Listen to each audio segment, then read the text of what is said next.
Chapter 232. Dang, dang, dang, the dull sound of the funeral bell came from the church in the center of Floral City.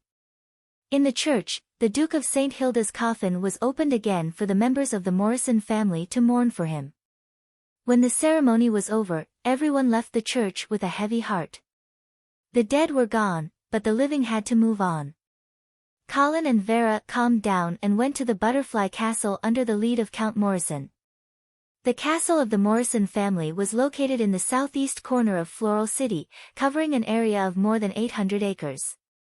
The main body was made of solid granite, and the outer wall was made of precious white glazed rock. Looking from afar, it looked like a white jade castle. There were all kinds of gorgeous courtyards and rows of buildings in the castle. Of course, there was also the signature of the Morrison family, the tulips. From the most common white, red, yellow, to the rarest and most precious black tulips, they could be found here. The multicolored tulips decorated the Phoenix Butterfly Castle beautifully, giving it a lively scene. Colin couldn't help but take a deep breath, and his nose was immediately filled with the fresh and elegant fragrance of the flowers. Huh? Why is there a trace of blood? Colin frowned and turned to look at Vera. However, she didn't seem to notice anything unusual, and she was still intoxicated by the sea of flowers. Knight Roger, who was behind him, also didn't have any reaction, and Count Morrison was still enthusiastically introducing the relevant information about the tulips. Colin sniffed carefully again, and found that it was not an illusion just now, and the castle was indeed filled with a faint smell of blood. This smell may be hidden from others, but it couldn't escape the nose of the vampires. What's going on? Could it be that the tulips were the same as the blood roses, and they needed to be cultivated with blood? Colin temporarily suppressed the doubts in his heart and followed Count Morrison to the castle's inner court. After settling the guards and servants, Colin and Vera comfortably took a hot bath. When they were dressed, the butler of the Morrison family, Monton, had been waiting outside for a long time.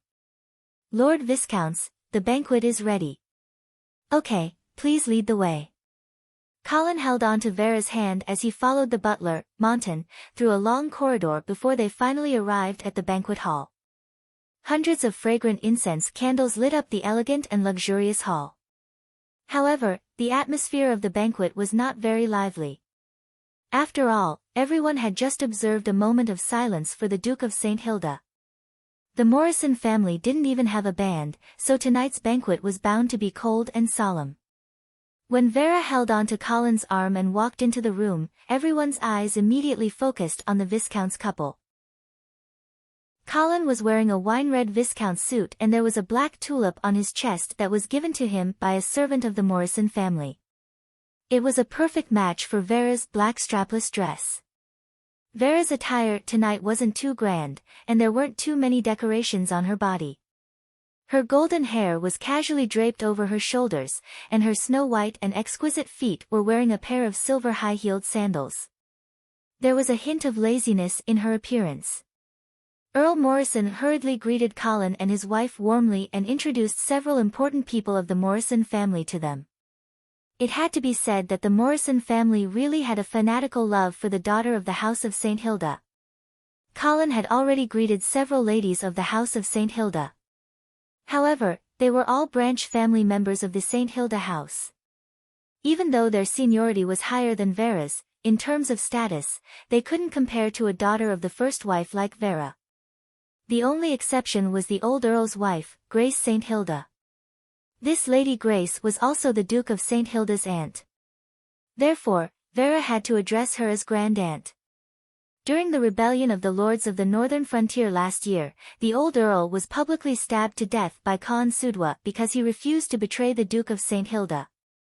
After the news spread to the Butterfly Castle, Lady Grace insisted on going to Winter City despite the dissuasion of her family. She wanted to ask the Duke of St. Hilda for an explanation for her husband's death. As a result, the Duke of St. Hilda personally came to Floral City and attended the old Earl's funeral. He even became one of the 4 pallbearers. Many people thought that this kind of courtesy was because the Duke of St. Hilda felt guilty towards the old Earl. However, some people thought that the reason why the Duke of St. Hilda was so humble was entirely because of Lady Grace. In short, if there was a family that was least likely to betray the House of St. Hilda in the current chaotic situation, it had to be the Morrison family.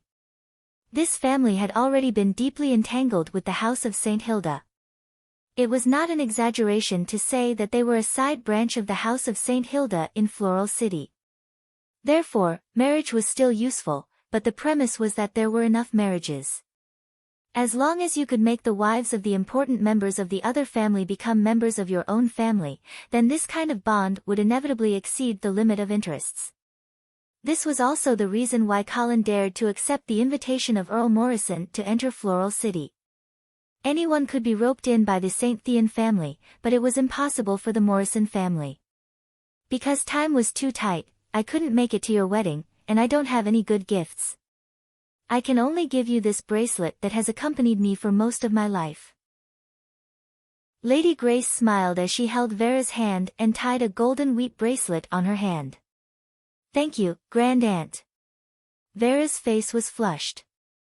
The meaning of wheat in the Empire of Light was many children, and it was quite appropriate to give it to the newlyweds. According to the customs, the bride generally needed something passed down from her mother or maternal elders.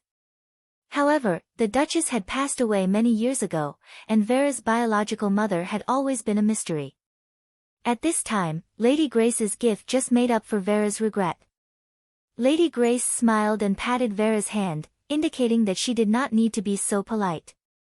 Then, her face became serious.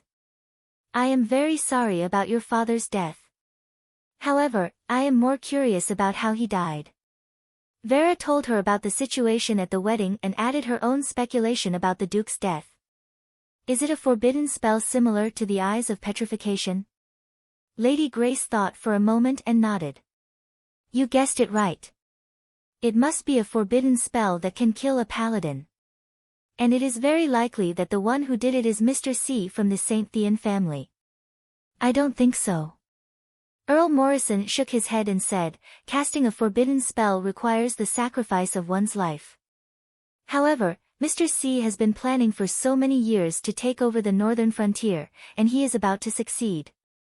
Why would he be willing to exchange his life for the life of the Duke of St. Hilda at this time? I think so too. Scholar Dwayne nodded and agreed with Earl Morrison's words. If the St. Thean family was at an extreme disadvantage, then Mr. C might have made such a desperate counterattack. However, the current situation at the northern frontier, Scholar Dwayne did not continue, but everyone knew that the St. Thean family should have the upper hand in the current situation at the northern frontier. Lady Grace coughed twice to attract everyone's attention. She then sighed and said, perhaps, the cost of this forbidden spell is not borne by Mr. C. Scholar Dwayne curiously asked, oh. Respected Madam Grace, could it be that you know something? Just before the banquet, I just received a piece of news. Lady Grace looked dignified. Fallen Eagle City has been burned to ashes a few days ago. What?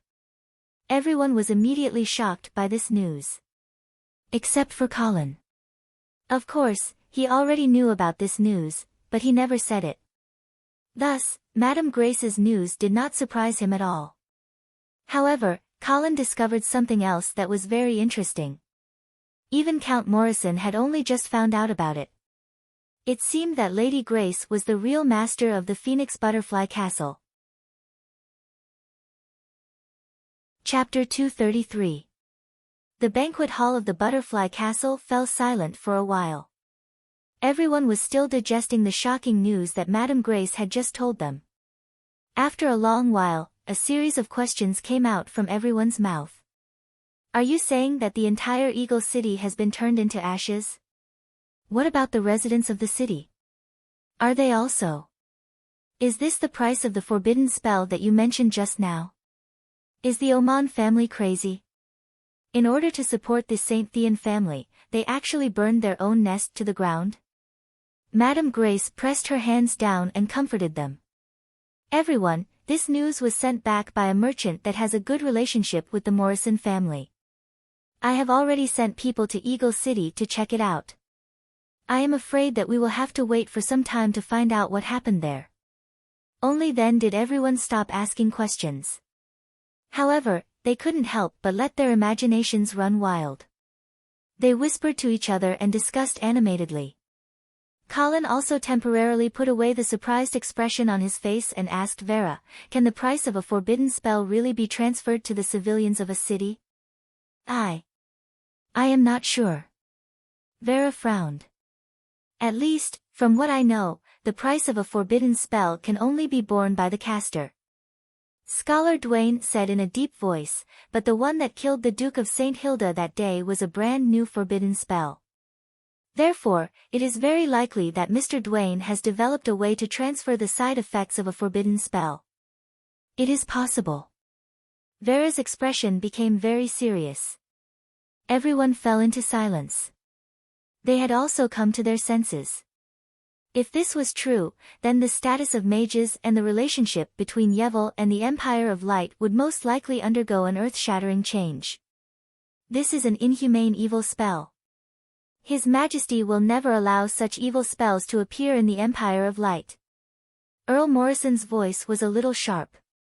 Obviously, this forbidden spell was a great threat to every knight of the Empire. It could kill a paladin, and of course, it could also kill any knight. And the price for it seemed to be sacrificing some civilians. In the past, the nobles of the Empire were not too worried about the forbidden spells of the mages. Although the power of the forbidden spells was terrifying, it was still a means of exchanging lives for lives. As long as the mages were not forced into a corner, they would not fight to the death. However, if Mr. Feng was able to exchange the lives of the civilians for the lives of the paladins without sacrificing his own life, even if it was at the cost of a city and the lives of hundreds of thousands of civilians, it would still be a terrifying thing for the nobles of the Empire. Such a forbidden spell was like the sword of Damocles, hanging high above the heads of every imperial knight. Colin and Scholar Dwayne looked at each other and sighed in unison. According to their previous analysis, the release of this forbidden spell in Fallen Eagle City was most likely approved by Emperor Reinhardt. The Emperor wanted to use this opportunity to restrain his uncle, the Holy Knight Prince Lacey. As for whether or not the Emperor's actions would bring trouble to himself, or even cause an even greater disaster, he could only wait and see how the situation developed. Madame Grace patted Count Morrison's arm, indicating that he did not need to be too alarmed. "After we investigate the situation in Fallen Eagle City, I will send a letter to Imperial Dragon City and inform His Majesty. I believe His Majesty will not allow such an evil wizard to continue wreaking havoc within the Empire's borders." She then looked at Colin and asked, "Viscount Angley, are you going to escort the Duke's body back to Frostwinter?" Colin nodded and said, "Yes. Also, I am going to the Golden Lion Legion's encampment to persuade them to retreat to Frostwinter and temporarily avoid the rebel army." Madame Grace immediately frowned and asked, "Viscount Angley, is it your idea to have the Golden Lion Legion retreat to Frostwinter?" Before Colin could reply, Scholar Dwayne spoke first. "Madame Grace, this is the Duke's last wish." "Oh. Is that so?" Madame Grace looked at the former confidant of the Duke with a playful gaze. "Yes." Scholar Dwayne's expression did not change as he continued to explain. The moment the Duke received news that the Menham family had sent troops to the northern frontier, he had already ordered the Golden Lion Legion to retreat. However, before he could send out the order, the Duke met with misfortune. Madame Grace did not seem to believe this explanation, but she could not refute it. After all, the Duke of St. Hilda had spent the last part of his life in Icestone City. Apart from Scholar Dwayne and Angeli and his wife, no one could say that they knew what the Duke was thinking in his last moments. Colin saw that Count Morrison still wanted to say something, so he spoke first. "Lord Count, I have long heard that the Morrison family's Phoenix Butterfly Legion's combat prowess is outstanding. Now that the northern frontier is in danger, is it time to send troops to quell the rebellion?" Hearing Colin praise his family's combat prowess as outstanding, Count Morrison blushed a little. The Phoenix Butterfly Legion was not considered a strong army on the northern frontier. Furthermore, Charles's defeat at the front lines last year had caused the death of the Phoenix Butterfly Legion's elites. However, in front of Colin and Vera, Count Morrison could not directly refuse. He could only put on a sad expression and sigh. Lord Viscounts, of course the Morrison family is willing to send troops to help the House of St. Hilda clear out the rebels. However, the famine this time caught us by surprise. Without enough food, I do not dare to send out the army easily. Actually, Count Morrison was not deliberately looking for an excuse. This time, the famine in the northern frontier came very suddenly. Coupled with the fact that the House of St. Theon had secretly stockpiled food in advance with the help of the Tulip Merchant Guild and raised the price of food, it caused most of the lords in the northern frontier to be in a state of shortage of food. Other than the rebels who were already prepared, the only one who didn't have to worry about food was Colin, who had plundered the half-elf kingdom. At the beginning of the year, Count Morrison had personally gone to Ice Stone City to purchase food from Colin. At this time, Count Morrison was once again using the lack of food as an excuse in hopes of getting more food from Colin. Madame Grace also nodded in agreement. Viscount Angley, the Morrison family's food reserves are indeed very tight. However, our determination to support the House of St. Hilda has never wavered. How about this? I can promise you that if the Angeli family can solve the food problem of the Phoenix Butterfly Legion, then this legion will definitely appear on the front lines against the rebels. Hearing such a promise, Vera's eyes suddenly lit up. She excitedly held Madame Grace's hand and expressed her gratitude. However, Colin did not immediately agree. Who knew how big the food shortage of the Morrison family was? He did not want Angeli's territory to fall into a state of food shortage just to help them. Moreover, after Scholar Dwayne's analysis, Colin had already determined the most suitable strategic choice for the current situation: defense. Dragging the war into a stalemate, splitting up the vassal forces of the St. Theon family, and even finding a way to push Vera to the position of Dukes of the North first. This was the best choice. He did not want to take the initiative to fight to the death with the rebels. The Morrison family is indeed loyal to the northern frontier. Colin laughed as he flattered the other party. He then said carelessly, "How about this, Lord Count? You can first calculate the food needs of the Phoenix Butterfly Legion, then send someone to Ice Stone City to discuss with my butler Eamon." "Thank you so much." Count Morrison excitedly held Colin's hands. The Angeli family's help, the Morrison family will always remember it. Madame Grace seemed to have seen through Colin's perfunctory attitude, so she did not say anything more. Instead, she held Vera's hand and chatted about daily life. This old madam did not seem to be keen on taking the initiative to send out troops to fight the rebels. Colin did not mind. He raised his wine glass and began to entertain the gentlemen and noblewomen who came to chat. However, his mind was still paying attention to the faintly discernible smell of blood, trying to figure out its source. Chapter 234. The banquet at the Butterfly Castle ended at 8:00. After returning to their residence, Vera took off her high heels and said to her husband, "Colin, Mrs. Grace just told me that Earl Morrison wants to marry cousin Nina. She wants me to help her." Colin laughed on the spot. Scholar Dwayne had guessed correctly. The Morrison family really wanted to marry St. Hilda. Was this a perverted obsession, or was it a family tradition that could not be abandoned, or did they have other motives? Colin did not know this so-called Nina St. Hilda. However, even if her surname was also St. Hilda, it should not be enough for an earl to want to marry her. How can you help him? Now that the Duke of St. Hilda has just died, the position of the head of the family is vacant. Even if Earl Morrison wants to marry cousin Nina, he will not be able to find anyone to make the decision. Vera was sitting in front of the dressing table at this time. She took off her sapphire earrings and said, "Mrs. Grace also knows that. She said that there is no need to rush this matter. After the rebellion in the northern frontier subsides, the position of the Dukes of the North will be decided. Only then can we talk about Earl Morrison's marriage." Colin looked at Vera as she took off her long dress, revealing her slim waist and long slender legs. He smiled and said, "Don't worry, Vera. Did Mrs. Grace say anything to you about who will inherit the position of the Dukes of the North?" It seemed that Colin's burning gaze made Vera's face turn slightly red. She turned around and glanced at the man. She quickly changed into her silk pajamas and shook her head. "No. But shouldn't Joyce be the one to inherit the position of the Dukes?" Colin looked at his ignorant wife and suddenly realized that he should also have a frank and honest talk with her. Otherwise, she would not have thought that he could also fight for the position of the Dukes of the North. Joyce is not a Marquis of the Northern Frontier.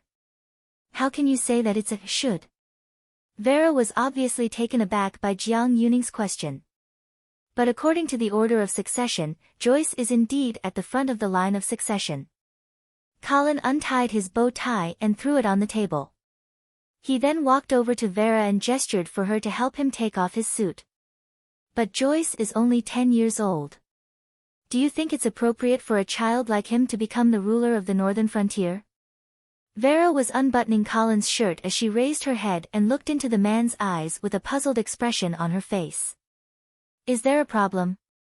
There's no minimum age limit in the Overlord law. Colin shook his head.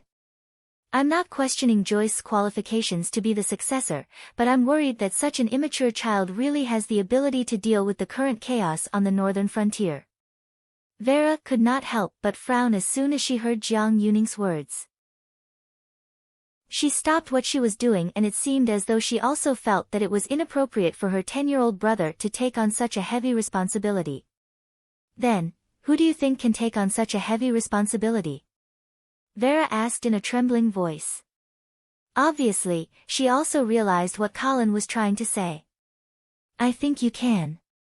Colin said in a deep voice as he looked at his wife with a pair of bright eyes. It seemed as though he wanted to convey his determination to her. Vera's eyes were avoiding Jiang Yuning's gaze as she held her husband's shirt tightly. She then asked in an uncertain tone, Can I? Of course. Colin pulled Vera into his arms and kissed her forehead gently. He then said solemnly, In my opinion, a qualified ruler of the Northern Frontier should have the virtues of justice, kindness, compassion, and tenacity. You have all of these virtues. Vera pursed her lips and hesitated. But I don't know how to govern the territory at all, that's all secondary. Colin waved his hand confidently. In terms of politics, you can ask Scholar Duane for advice. He is very familiar with how to govern the Northern Frontier. In terms of military affairs, Colin gave her a thumbs up and said confidently, You can completely trust your husband. Whether it is the eastern region or the trolls, I can easily deal with them. As for the rebel forces that are now entrenched in the Northern Frontier, there is nothing to be afraid of. Vera smiled as she looked at her husband's smug expression. The nervousness and fear that she felt earlier had subsided a lot. She stretched out one hand and stroked Colin's chest. She then drew circles on Colin's chest with her finger and said, Yes. My husband is now a great hero who has killed the Troll Emperor with his own hands. Colin laughed as he grabbed his wife's red lips and gave her a deep French kiss. He then asked, How is it? Do you have the confidence to become the Lord of the Northern Frontier? Vera lay on Colin's chest and did not speak.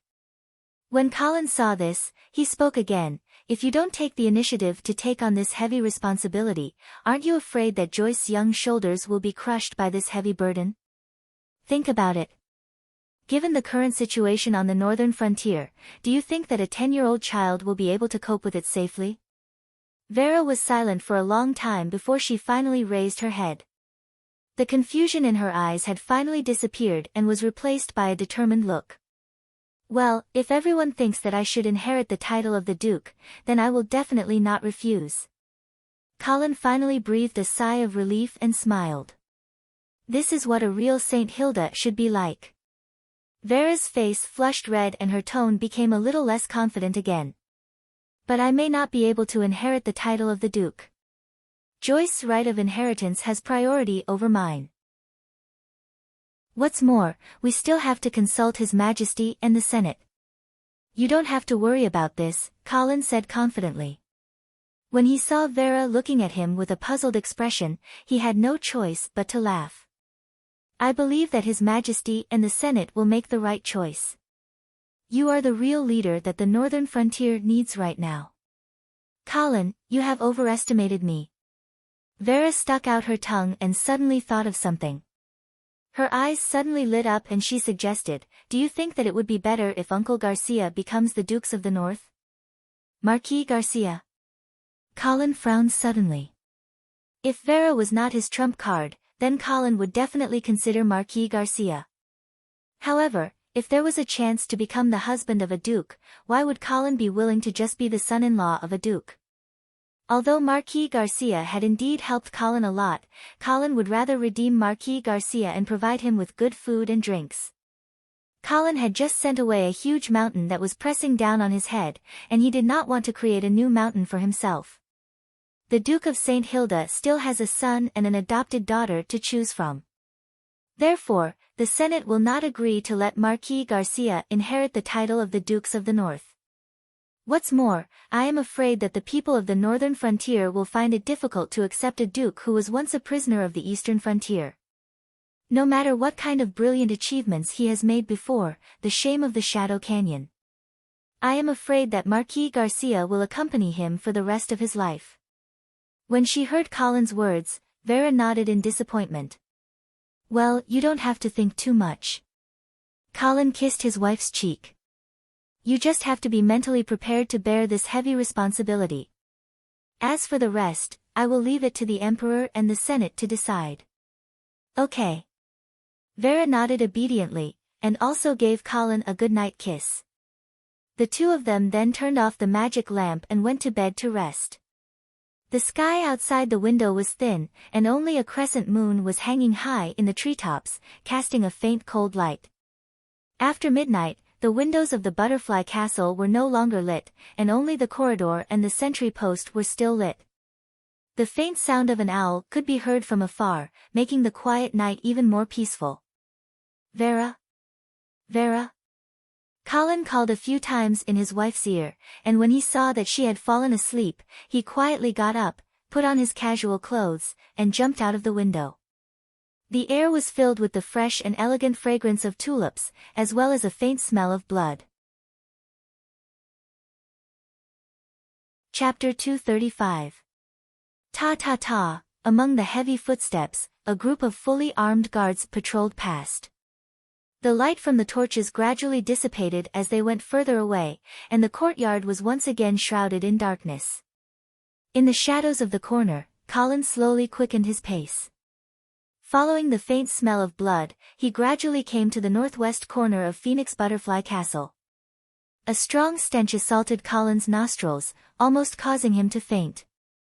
It was the smell of horse dung.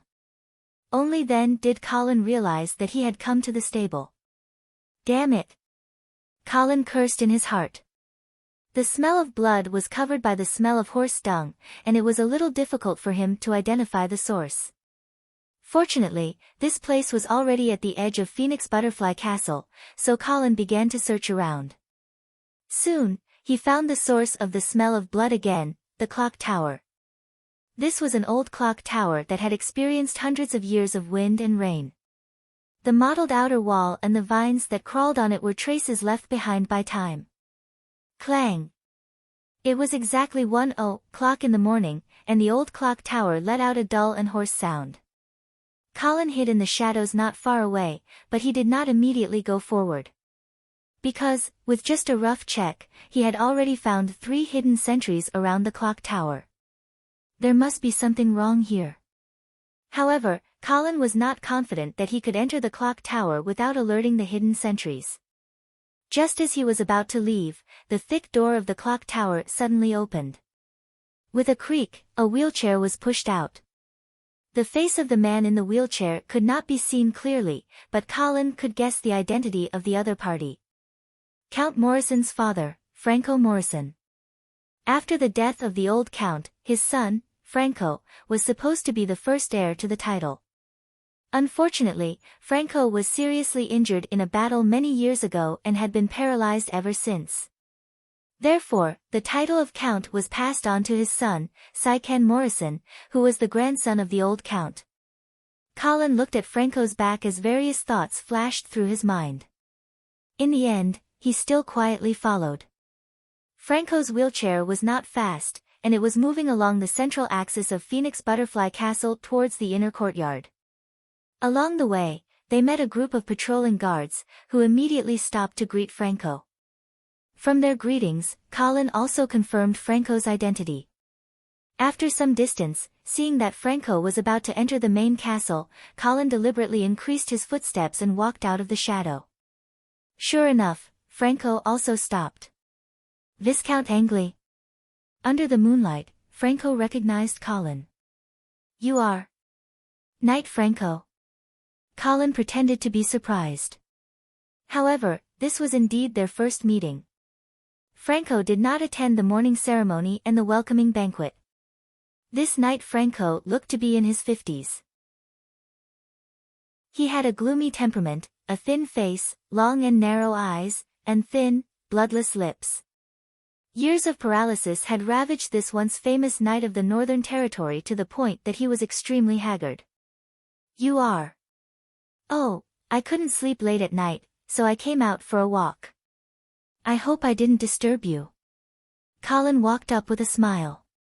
Sure enough, the smell of blood was getting stronger. Of course not. I couldn't sleep either, so I came out for a walk. Franco nodded his head and looked at his right hand. While Colin was puzzled, the maid who pushed the wheelchair explained softly, Sir Viscounts, Sir Franco wants to shake hands with you. Colin then bent down slightly and held Franco's skinny right hand. It was cold and slippery, as if he was holding a dead fish. I'm sorry, I couldn't attend your welcoming banquet. Franco smiled apologetically. You're welcome. Colin quickly let go of Franco's hand and smiled. You were injured because you fought against the trolls. You are a knight worthy of respect. Franco laughed self-deprecatingly. I'm just a poor guy who was defeated by the trolls. You, on the other hand, annihilated 100,000 trolls outside the Howling Wind Castle, and personally cut off the head of the Troll Emperor before the king's city. With such achievements, you deserve to be the hero of the northern frontier, the role model of a knight. If it weren't for my physical inconvenience, I would definitely give you the most noble knight etiquette. Colin waved his hand again and said modestly, this is all thanks to the brave soldiers who killed the enemy. I dare not take the credit alone. Franco smiled, and then changed the topic. Did Sycan tell you that he wants to marry Miss Nina? Yes. Madame Grace did ask Vera to help the Count. Colin thought that Franco also wanted to help his son. Unexpectedly, Franco slowly shook his head. Can you tell Miss Vera that she does not agree to this marriage? Oh. Why? Colin was puzzled. Wasn't the Morrison family St. Hilda's daughter complex? Why did Franco not want his son to marry Nina? Franco's expression was a little gloomy. After hesitating for a moment, he asked, Sir Viscounts, do you know why the Morrison family is obsessed with marrying the daughter of the House of St. Hilda? Why? Colin asked with interest. You should have heard of the theory of blood purification, right? Franco asked. Colin nodded. In fact, this was what Scholar Dwayne had told him. In short, people in this world believed that blood was an important determinant of the upper limit of the family's descendants' strength. The reason why the Paladin family could continue to produce paladins was because of their noble and sacred blood. Therefore, the nobles of the Empire of Light had a period of time crazily chasing after the noble daughters of the Paladin family, trying to marry them and purify their own bloodline. However, the reality was cruel. Since the founding of the Empire of Light, the number of Paladin families had not increased at all. Those nobles who married the daughters of the Paladin family for several generations found that the strength of their descendants did not increase at all. On the contrary, the power of the Paladin family spread through the means of marriage. Their attempt to purify their bloodline only helped the Paladin family to consolidate their rule. Therefore, gradually, the nobles no longer diligently pursued the daughters of the Paladin family, and marriage became more practical. However, the Morrison family was an exception. It seemed that they still had not given up on the theory of blood purification and were still persistently pursuing the daughters of the House of St. Hilda. Franco said with a solemn face, "The Morrison family has been deeply poisoned by this theory. Due to the teachings of the ancestors and the traditions that have been formed over many years, the family members can no longer see the reality clearly. Therefore, I hope that you can help me to stop this tragedy from continuing." Tragedy? Colin was stunned. This can't be a tragedy, right? A painful expression appeared on Franco's face. You may not know this, but I originally had 2 brothers. However, one of them died young, and the other was born with a deformity. It was estimated that he could not live for more than a few years. He had to endure inhuman pain, so his father reluctantly killed him. And my child, Sai-Ken, is not the only one, but his brothers and sisters. They are either mentally retarded or disabled. Therefore, the bloodline of the House of St. Hilda is no longer a gift to us, but a curse. Colin finally understood what Franco meant by tragedy. It seemed that the long-term marriage had gradually assimilated the genes of the Morrison family into the House of St. Hilda. As a result, although they were not close relatives, they were closer than close relatives. Thus, the consequences of incestuous marriages gradually appeared in the descendants of the Morrison family. And this evil consequence, in the eyes of Franco, who did not understand genetics, became a bloodline curse. Okay. I will pass on your request to Vera, but I want to remind you that your mother values this marriage very much, so. Thank you so much. As for my mother, I will personally persuade her. Colin sighed in his heart. This Morrison family was really complicated. It was no wonder that their direct line of descent had only one son for 3 generations. It turned out that they were looking for trouble. After that, the 2 chatted casually. Colin found that Franco was quite optimistic about the current situation in the northern frontier. He believed that the current chaos was only temporary and it would not be long before it calmed down. Colin did not know whether Franco was deliberately being polite, or because he had been closed in the castle for a long time and was a little slow to the changes in the outside world. However, he did not intend to delve into it. He was more interested in why the other party entered the clock tower in the middle of the night. And why was that place filled with the lingering smell of blood? Of course, Colin also knew that such questions could not be asked directly to Franco, so he accompanied him for a while and then left. Looking at Colin's back gradually disappearing into the darkness, Franco suddenly asked, "How long has he been following us?" The maid who pushed the wheelchair shook her head, "I am not sure." Franco narrowed his eyes. His eyes flashed with a cold light, and he ordered in a low voice, "Add more people to the clock tower." "Yes, sir." Chapter 236. Early the next morning, Colin said goodbye to Count Morrison. Count Morrison brought his family and personally sent Colin and Vera to the gate of Floral City. However, Colin did not see Sir Franco Morrison, whom he had met by chance the night before, in the farewell procession. The weather today was good. The sky was clear and the wind was not dry. Colin and the others sped up and headed south. In the evening, Colin ordered them to stop moving forward and set up camp to rest. After a simple dinner, everyone went to bed early. But as the night deepened, Colin sneaked out of the camp. When he came to an uninhabited wilderness, his body suddenly emitted a blood-colored smoke. As the smoke lingered, countless strange runes appeared in the air and then disappeared in an instant. At the same time, Colin's body gradually swelled. Poochie. A pair of black bat wings emerged from his back and then stretched out. Whoosh! Amidst the raging waves of air, Colin shot up into the sky like an arrow released from a bow, shooting in the direction he had come from. Phoenix Butterfly Castle. After Colin and the others left, the castle returned to its usual tranquility. Everything seemed to be the same as usual. Dinner started at 6 o'clock and ended at 7 o'clock. Count Morrison would patrol the castle as usual after dinner, and Madame Grace would go to the church to pray as usual. Knight Franco, on the other hand, would eat alone in his bedroom as usual. After 10 o'clock, the lights in Phoenix Butterfly Castle gradually extinguished as usual. Perhaps the only difference was that the southeast corner of the castle was brighter than usual. When the patrolling guards saw this, they quickly went to check. Fire! Fire! Immediately, the shouting woke the entire Phoenix Butterfly Castle up. Groups of patrolling guards rushed to the southeast corner of the castle.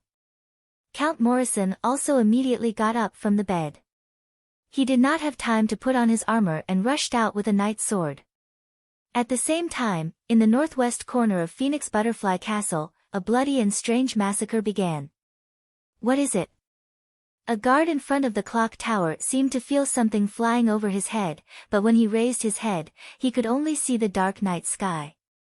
Tonight, the sky was overcast, and the moon could not be seen. Even the starlight was completely covered. The guard turned around and was about to ask his companion when he suddenly realized that his companion's head was gone. The headless corpse was still standing in the same place, blood spurting out from its empty neck. Enemy, crack. He only managed to say half of the word enemy attack before it was cut off. At the same time, his head was cut off. Colin threw away the head in his hand and walked towards the door of the clock tower. He tried to push it twice, but it didn't budge. Clang! Colin simply barged in. Such a huge commotion naturally attracted the attention of the surrounding guards. Colin soon heard a series of footsteps behind him. However, before the footsteps could get close, a series of screams and the sound of bones breaking could be heard. Colin no longer cared about what was behind him. He lowered his head slightly and entered the clock tower. There were a few torches on the walls of the clock tower, and the light from the torches illuminated the stairs leading to the top. However, Colin did not walk up the stairs. Instead, he lay on the ground and sniffed carefully. The smell of blood came from underground. Soon, he locked onto his target's position. Boom! The marble floor was smashed into pieces by Colin's foot, and his huge body fell through the hole in the floor. Boom! The drop was not big, probably only about 10 meters. Colin stood firmly on the ground. Although smoke and dust were everywhere, and gravel flew everywhere, he still opened his eyes wide and stared at the darkness in front of him. When the dust settled, nothing came out of the darkness. Colin's expression softened. He felt that he might have been too cautious. Flapping his bat wings, Colin flew up the clock tower hall, took a torch from the wall, and returned to the basement. With the help of the torch's light, Colin could see clearly that this was not a basement, but a sealed and damp cave. There were cold and hard stones on both sides of the cave. One end was blocked by a pile of rocks, and the other end extended inwards. He did not know where it led to. Since he was already here, Colin naturally would not be afraid. He immediately walked forward. After turning a corner, what appeared in front of Colin was a long stone corridor. However, the stones here were a little strange. They were actually emitting a faint light. Even without the help of a torch, he could roughly see the path under his feet. Colin continued forward. The smell of blood in his nose became more and more intense. Moreover, he could even hear the faint sound of water flowing. After walking for a while, the sound of water gradually became louder and louder. Not long later, Colin saw the end of the passage in front of him. A curtain of water hung down from the top of the cave. The water splashed in all directions, sparkling and translucent. Finally, it fell into a small pool at the end of the passage. Colin had never thought that there would be such a place hidden under the Phoenix Butterfly Castle's clock tower. However, at this moment, Colin was not in the mood to admire this underground river. Stepping into the pool, the ice-cold water did not slow down Colin's movements. He walked towards the curtain of water in large strides, as if he was sure that behind the curtain of water, there would definitely be a target he was pursuing. Splash! The transparent and clear water curtain wet Colin's body. Behind the curtain of water was another deep and serene tunnel. The stone walls on the side of the tunnel also emitted a faint light, allowing Colin to see the path clearly without the help of a torch. Along the way, nothing happened. However, this made Colin even more vigilant. This was too abnormal. For a moment, he even planned to go back the way he came. However, since he had already come here, if he did not figure out what secrets the Morrison family was hiding, he would definitely not be satisfied. This family that had always kept a low profile in the northern frontier was definitely not as simple as it seemed on the surface. While thinking, Colin suddenly stopped. This was because he had already reached the end of the tunnel. There, impressively, was a huge sculpture of a butterfly. The insignia of the Morrison family was the golden-tailed butterfly. However, the tail of this butterfly sculpture was not golden. Instead, it was blood-colored. Colin looked at the blood-tailed butterfly in front of him and carefully approached it. After passing by this sculpture, he unexpectedly arrived at a rather spacious underground space.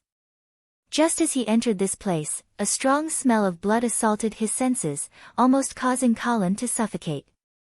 Considering his identity as a vampire, Colin increasingly felt that there was a terrifying scene ahead. Sure enough, when he clearly saw the situation in this underground space, his whole person was stunned on the spot. Blood. Endless and endless blood. The stone walls were covered in blood. The air was filled with the smell of blood. The ground, it was completely a huge pool of blood. Above the pool of blood, there seemed to be a huge spiderweb-like thing. And within this spiderweb, there were many cocoons. Within the cocoons, there were clearly living people. Traces of blood continuously dripped from these living people, falling into the pool of blood. Seeing this scene before his eyes, even as a vampire, Colin, who had the bloodthirsty characteristic, could not help but feel a bone-chilling chill from the bottom of his heart. What kind of azure hell was this? What did the Morrison family want to do? Bang! Just as Colin was in a daze, an armored man suddenly scuttled out of the pool of blood. Brandishing a blood-red longsword, he directly chopped down at Colin. Chapter 237. Boom! Blood splattered everywhere, and gravel flew everywhere. However, the blood was not Colin's, but was brought out from the blood pool by the armored man. At that moment, Colin quickly retreated, narrowly avoiding the armored man's slash. At the same time, he also saw the energy used by the other party. It was holy light. So, this was also a knight. The armored knight's sword missed, and he immediately approached again, stabbing at Colin's throat. Colin did not panic at all, because he had almost determined that the armored knight was a fourth-rank knight. Although Colin was also a fourth-rank knight, in the state of true body, ordinary fourth-rank knights were no match for him. Clang! Colin quickly blocked in front of his body with his arms. The blood traces on his skin seemed to be alive, emitting a heart-palpitating energy. When the armored knight's longsword landed on the surface, it only left a faint mark that was barely visible. Bang! A dark golden flash suddenly lit up in the cave. Colin's bat wings suddenly opened, as if he was flying. His huge figure completely enveloped the armored knight. Crack! With the sound of bones breaking, the armored knight's entire right arm was cut off. However, after suffering such a heavy injury, the armored knight did not make a sound, as if he did not feel pain. His blood-red eyes stared blankly at Colin through the holes in the armor, without a trace of human emotion or reason. At the same time, the armored knight's body quickly retreated, as if he knew that he was no match for Colin, and wanted to hide in the blood pool. Want to run? Colin sneered, and his bat wings suddenly shook. Under the turbulent air waves, he rushed toward the armored knight like lightning, his hands crisscrossing like scissors, grabbing the other party's head. But at this moment, the blood pool suddenly exploded again. Bang! In the splashing blood, a huge red figure suddenly jumped out, holding a huge white shield in his hand, and rushed toward Colin. This time, the figure that appeared was more than 4 meters tall. His body was not inferior to Colin after his transformation. His whole body was like a giant tank, carrying an unstoppable momentum as he rushed over. Colin instinctively sensed danger. He immediately threw down the armored knight with the long sword in front of him, flapped his bat wings, and leaped backward. Rumble! In an instant, it was as if a volcano had erupted. The enormous power caused the entire cave to tremble. The stone ground suddenly exploded, and a large amount of gravel shot out like bullets, hitting Colin's body and even causing bruises. This knight with a huge shield was at the 5th tier. The original armored knight took this opportunity to dive back into the blood pool and disappeared. Before Colin could regain his footing, the newly appeared armored knight pulled out a white spear from behind the giant shield. The tip of the long spear suddenly lit up with a trace of blood.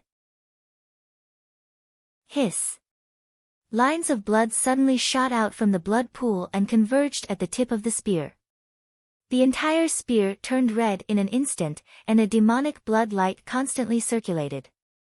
It looked as if it was made of blood.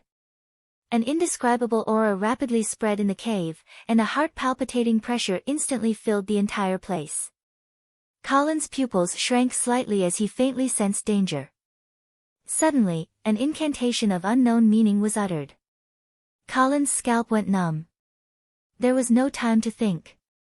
The blood chi in his body rapidly surged, and the bat wings on his back suddenly flapped. Chi! The blood-red spear stabbed out like lightning. A circle of blood-red halo was like a ring-shaped ripple that instantly dispersed into the surrounding space. Wherever the halo went, everything was split into 2 halves.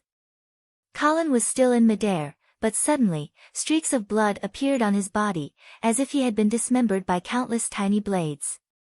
Bang! Colin was sent flying, and crashed into the wall of the cave with a loud bang. Thump! Thump! Thump! The armored knight raised his giant shield and spear, and his entire body was like a charging tank, quickly approaching Colin. His heavy footsteps caused the entire cave to tremble. Colin didn't even think about it. With a flap of his bat wings, he rushed out of the tunnel he had come from. The narrow terrain here couldn't make full use of his mobility advantage. Moreover, that strange blood pool clearly had an additional effect on the armored knight's strength. Colin naturally had to change the battlefield. Seeing Colin running away, the armored knight suddenly let out a strange scream that didn't seem human, and immediately chased after Colin's figure into the tunnel. Waiting until the footsteps of the 2 people were getting farther and farther away, the cave regained its tranquility. Only the blood people in the cocoons above the blood pool seemed to be wriggling slightly, letting out faint moans. Splash! Amidst the surging blood, the armored knight who had rushed out the first time once again emerged from the water. He silently walked towards his broken arm, picked it up, and put it back on his body, as if he felt that he could recover in this way. Then, he walked back to the blood pool in a daze, and slowly sank into it. Outside the clock tower, more and more guards of the Morrison family had gathered, but they were still blocked by a group of mysterious people covered in armor, unable to take a step closer to the clock tower. Not far away, Franco Morrison sat in a wheelchair, frowning as he looked at the battle in front of him, and said in a deep voice, "Is that big guy at the 5th rank?" "Yes." The maid pushing the wheelchair nodded, and added, "And he's a 5th rank warrior." "Troll warrior?" Franco's brows furrowed even tighter. Why would they appear in Phoenix Butterfly Castle? There was no response from behind. Clearly, the maid didn't know how to answer this question. This group of invaders were all professionals. If they wanted to sneak into Flower Talk City, it wouldn't be difficult. Franco looked for a while, and then decisively ordered, "Inform Sai-ken, ignore the fire in front, and immediately bring people to the clock tower." "Yes."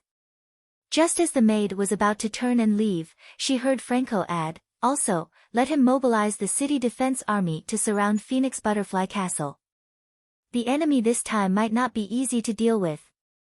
"Yes." At this moment, the side wall of the clock tower collapsed, and a huge figure rushed out from it.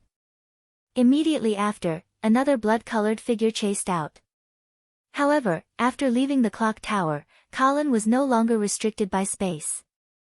With a flap of his bat wings, he rushed into the sky, leaving behind the armored knights behind him, who raised their huge shields and spears, and helplessly roared at the sky.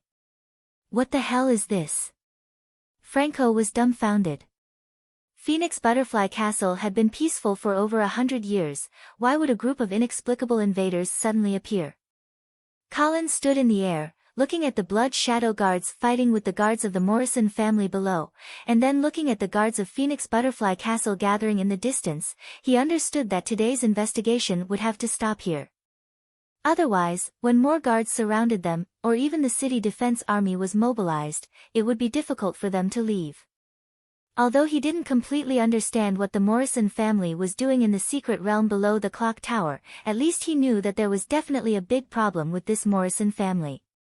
His main goal now was to pacify the internal strife in the northern frontier, and push Vera to the position of Duchess. For the time being, it wasn't good to complicate matters. Therefore, taking advantage of the fact that the Morrison family's army had not yet formed an encirclement, he immediately ordered the Blood Shadow Guards to retreat. At the same time, he also flapped his bat wings and flew away. The Blood Slaves immediately rushed towards the walls of Phoenix Butterfly Castle under the lead of Prince Malvi. Rumble. The tall wall was like a piece of paper under the impact of the heavily armored Prince Malvi, and in an instant, a large hole was smashed open. A group of Blood Shadow Guards filed out of the large hole, and quickly disappeared into the darkness of the night. Chapter 238. The flames in the fireplace flickered and crackled from time to time. Sitting in his wheelchair, Franco looked at the pitch-black night sky outside the window in a daze.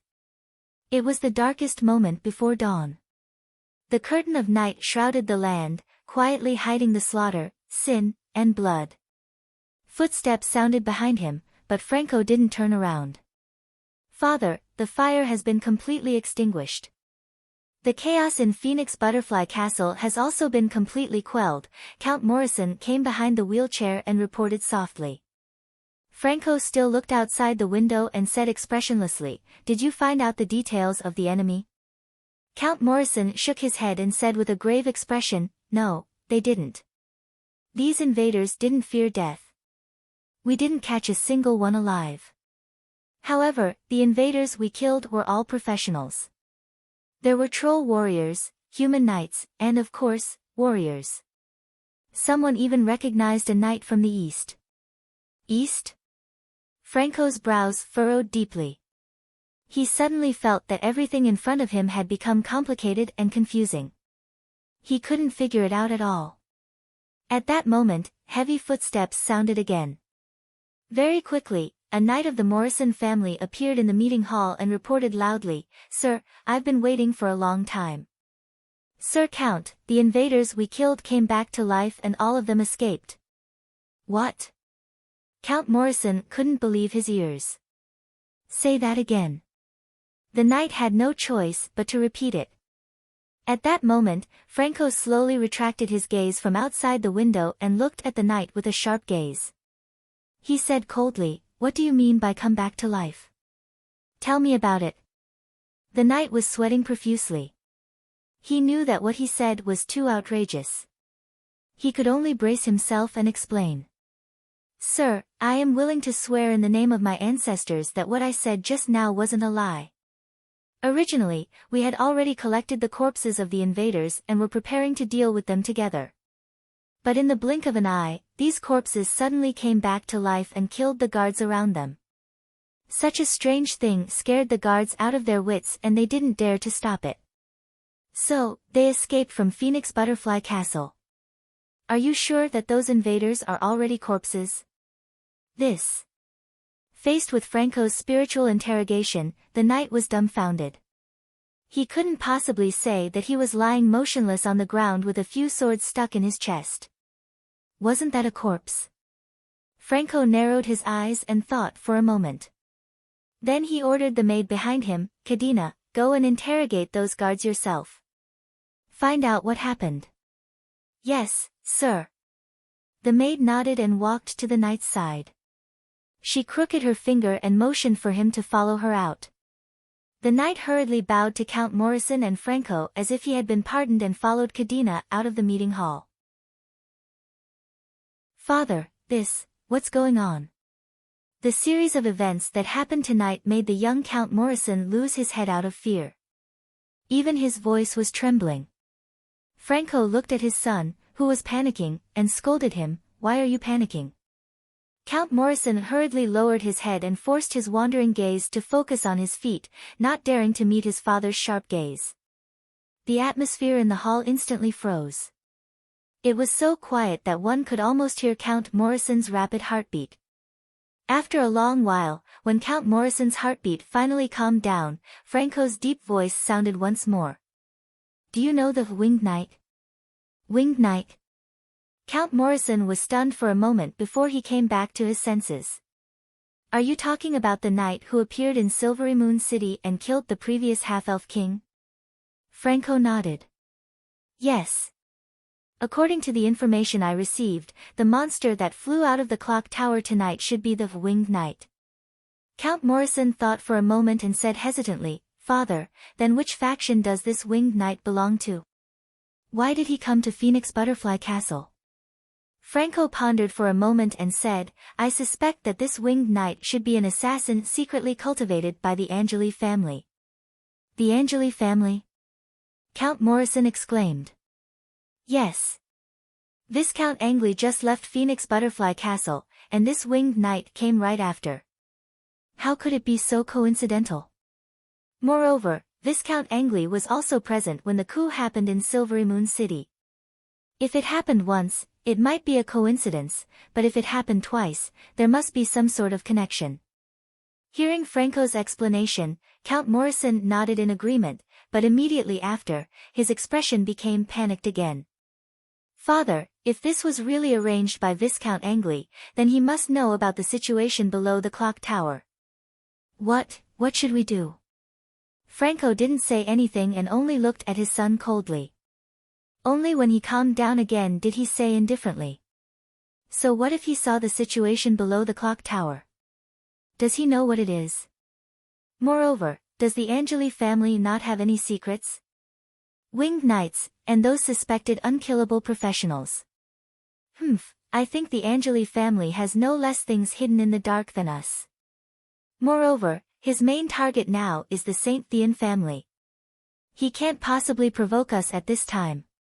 Only then did Count Morrison feel a lot more at ease. He let out a long sigh and thought for a moment before asking. After thinking for a moment, he asked, "Father, then should we still send an envoy to Ice Stone City to discuss the matter of supplying food and sending troops?" "Why not?" Franco said indifferently, "Don't make a fuss just because the other party saw your secret. It's still hard to say whether the Angeli family is our friend or foe. You should know that sometimes, letting the other party know a bit of your secret will instead make it easier to gain trust. All right, I will send an envoy to Ice Stone City tomorrow." Just as Count Morrison finished speaking, a figure appeared at the entrance of the hall. Seeing that it was Madame Grace's maid, Franco asked, "Mother was also startled awake?" "Yes, Madame wants to know what happened." Franco turned to look at Count Morrison and ordered, "Sycan, go explain to Mother."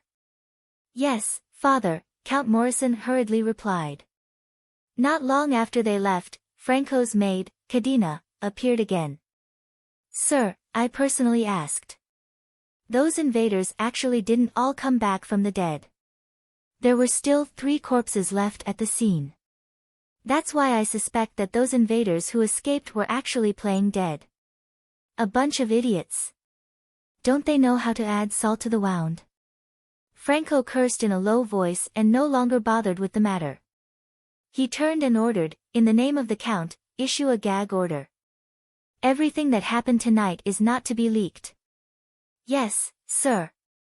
Come, push me to the bottom of the clock tower to take a look. Cadena obeyed and walked behind Franco, pushing the wheelchair outside. At this time, the castle had gradually regained its calm.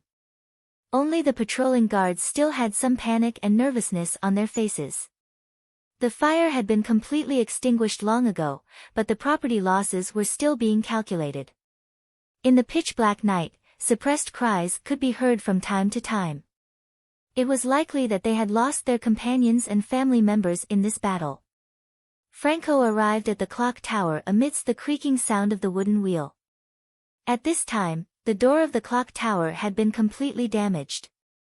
A large hole had also been smashed into the floor of the tower, like a deep and terrifying giant mouth that wanted to swallow all living things in the vicinity. Cadena, the maid, pushed the wheelchair to the hole. Seeing that Franco nodded, she picked up the wheelchair and jumped down. Chapter 239. Colin, did you not sleep well last night? Vera looked at Colin, who was yawning, and asked with concern. At the same time, she handed over a roasted deer leg. Colin took it and said with a smile, "It's nothing. I was awakened by a few mosquitoes in the middle of the night, and I couldn't sleep after that." "Then do you want to take a nap in the afternoon?" "No, I will continue my journey after lunch. The earlier I withdraw from the Golden Lion Legion, the earlier I can feel at ease." "Okay." Vera no longer tried to persuade Colin, and she handed him a few pieces of white bread. Scholar Dwayne's eyes flashed because he saw that when Colin reached out to take the food, there were several obvious scratches on his arm. However, he didn't ask anything. Smart people were like this. Even if they saw the problem, they knew that they shouldn't ask. In fact, Colin also noticed Scholar Dwayne's gaze, but when he saw that the other party pretended not to see it, he took a bite of the roasted deer meat and took the initiative to speak. "Scholar Dwayne, what kind of family do you think the Morrison family is?" Scholar Dwayne paused and said, "Lord Viscounts, I think that the Morrison family has the qualities that an excellent family should have: loyalty, humility, and pragmatism." Colin pondered over the three comments given by Scholar Dwayne, and he seemed to have some ideas in his mind. Obviously, the three adjectives given by Scholar Dwayne were not chosen randomly. First, loyalty. This meant that the Morrison family was deeply involved with the House of St. Hilda, and there was basically no room for betrayal. Second, humility. This implied that the Morrison family was low-key and not well-known in the northern frontier. Finally, pragmatism. This was also the most interesting comment. Would a pragmatic family insist on marrying the daughter of the House of St. Hilda generation after generation, knowing that the bloodline purification theory was not feasible? Especially when such behavior had already caused the Morrison family to suffer from the bloodline curse. Obviously, it was impossible. Therefore, the Morrison family was obsessed with the daughter of the House of St. Hilda, and there must be a deeper reason. Thinking back to the horrifying scene he saw under the Phoenix Butterfly Castle's clock tower last night, Colin suddenly had some guesses. Scholar Dwayne seemed to have seen through some of Colin's thoughts, and advised, "Lord Viscounts, I think you should be more concerned about the Morrison family now." "Oh. Which clan do you think it should be?" "The Oman clan," Scholar Dwayne said decisively. Oman. Colin mulled over the name of his old rival's family. "What do you think?" "Lord Viscounts, you must have heard the news of Fallen Eagle City's destruction in Phoenix Butterfly Castle. Clearly, the Oman family has been abandoned by the St. Thean family. No, to be more precise, they have been sacrificed. Earl Oman will no longer be loyal to the House of St. Thean, and his soldiers will definitely hate the House of St. Thean for destroying their home. So, this is our chance." "You want to rope in the Oman family?" Colin frowned. He did not wish for Earl Oman to be on the same side as him. Wouldn't that mean that he would not be able to avenge his predecessor? Furthermore, Count Alman, that old bastard, Colin did not feel at ease leaving his back to him. Scholar Duane did not seem too keen on roping in the Oman family, and said calmly, I only feel that we can give it a try. However, I suspect that the St. Thean family already has a plan against the Oman family. They will definitely not let their newly established enemy turn around and join the House of St. Hilda. So, we should first confirm the situation of Earl Oman and his family's army. If he has not been harmed by the St. Thean family, then we can indeed rope him in and take advantage of the opportunity to disintegrate the power of the St. Thean family. Colin nodded and did not say anything, nor did he express his agreement to Scholar Duane's suggestion. Scholar Duane seemed to want to say something, but he suddenly felt that the surrounding temperature had dropped significantly. Whoosh! A gentle breeze blew past, bringing with it a burst of frost. The bonfire in front of them began to flicker, as if it would be extinguished in the next second. Something is wrong. Colin immediately stood up, threw away the deer leg, and grabbed the sword at his waist. It's an arcane fluctuation. Vera shouted in surprise. There is a sorcerer casting a spell. Moreover, it is an extremely powerful sorcerer. Alert! Search the surroundings. Knight Roger immediately shouted loudly, and at the same time, he sent out a small group of cavalrymen to try and find the sorcerer who was casting the spell. In the blink of an eye, the originally clear sky suddenly became densely covered with dark clouds. It was as if a rainstorm was about to start. He is in the forest in the west. Vera suddenly pointed and shouted. Quick! Stop him! In the midst of the rapid sound of horse hooves, a group of cavalrymen rushed in the direction that Vera had pointed out. However, before they could find the sorcerer who was hiding in the dark and casting the spell, a bolt of lightning suddenly flashed across the sky. Boom! What followed was a dull sound of thunder. After that, snowflakes began to fall from the sky. That's it. Colin and the others, who were originally waiting for the sorcerer, were suddenly dumbfounded. Looking at the other party's formation, they thought that it was some kind of terrifying spell, but they never expected that it was just a snowstorm. Of course, being able to create a heavy snowstorm in the early summer was also considered a skill. At this time, the cavalrymen who rushed over had already found the sorcerer and immediately escorted him to Colin. Teacher Cusius, why are you here? Vera suddenly exclaimed in surprise when she saw the person who had come. No wonder she had felt a very familiar aura just now. It turned out that her teacher was casting the spell. Ha, Miss Vera, Viscount Angley, don't be nervous. I am just joking with you. Cusius had a calm expression on his face even though the cavalrymen were pointing their swords at his back. He even had the mood to joke around. Colin looked at the high-level sorcerer and his heart was slightly moved, but on the surface, he had a welcoming attitude. He smiled and shook hands with the other party. Mr. Cusius, right? I am so lucky to be able to meet you here. Vera has always told me that you have taught her a lot of things in Yevil, and I have always wanted to find an opportunity to thank you in person for taking care of her. Viscounts, you are too polite. I hope that my joke did not cause too much trouble for you. Of course not. Would you like to have a meal together? It is my pleasure. Cusius did not stand on ceremony with Colin. He walked over to the campfire and directly grabbed a piece of roasted venison from the barbecue grill and put it in his mouth. Wow! It tastes good. As he ate, he gave a thumbs up and praised. Teacher, what are you doing in the northern frontier this time? Vera poured a glass of red wine and handed it over. Cusius took the glass and drank it in one gulp. After that, he burped in satisfaction and said casually, I am here to travel and also to see my friends in the northern frontier. Of course, I also want to see you, my good disciple. You have been away from Yevil for more than a year now, but you have not fallen behind in your studies, right? Do you still remember all your magic knowledge? Of course I remember. Vera said immediately, but she did not sound very confident. Cusius saw through her at a glance and immediately began to examine Vera's arcane knowledge. Colin looked on coldly from the side, and his vigilance did not decrease at all. The timing of Cusius' appearance was too coincidental. Moreover, according to Vera, this person was a close friend of Mr. Feng from the St. Thean family.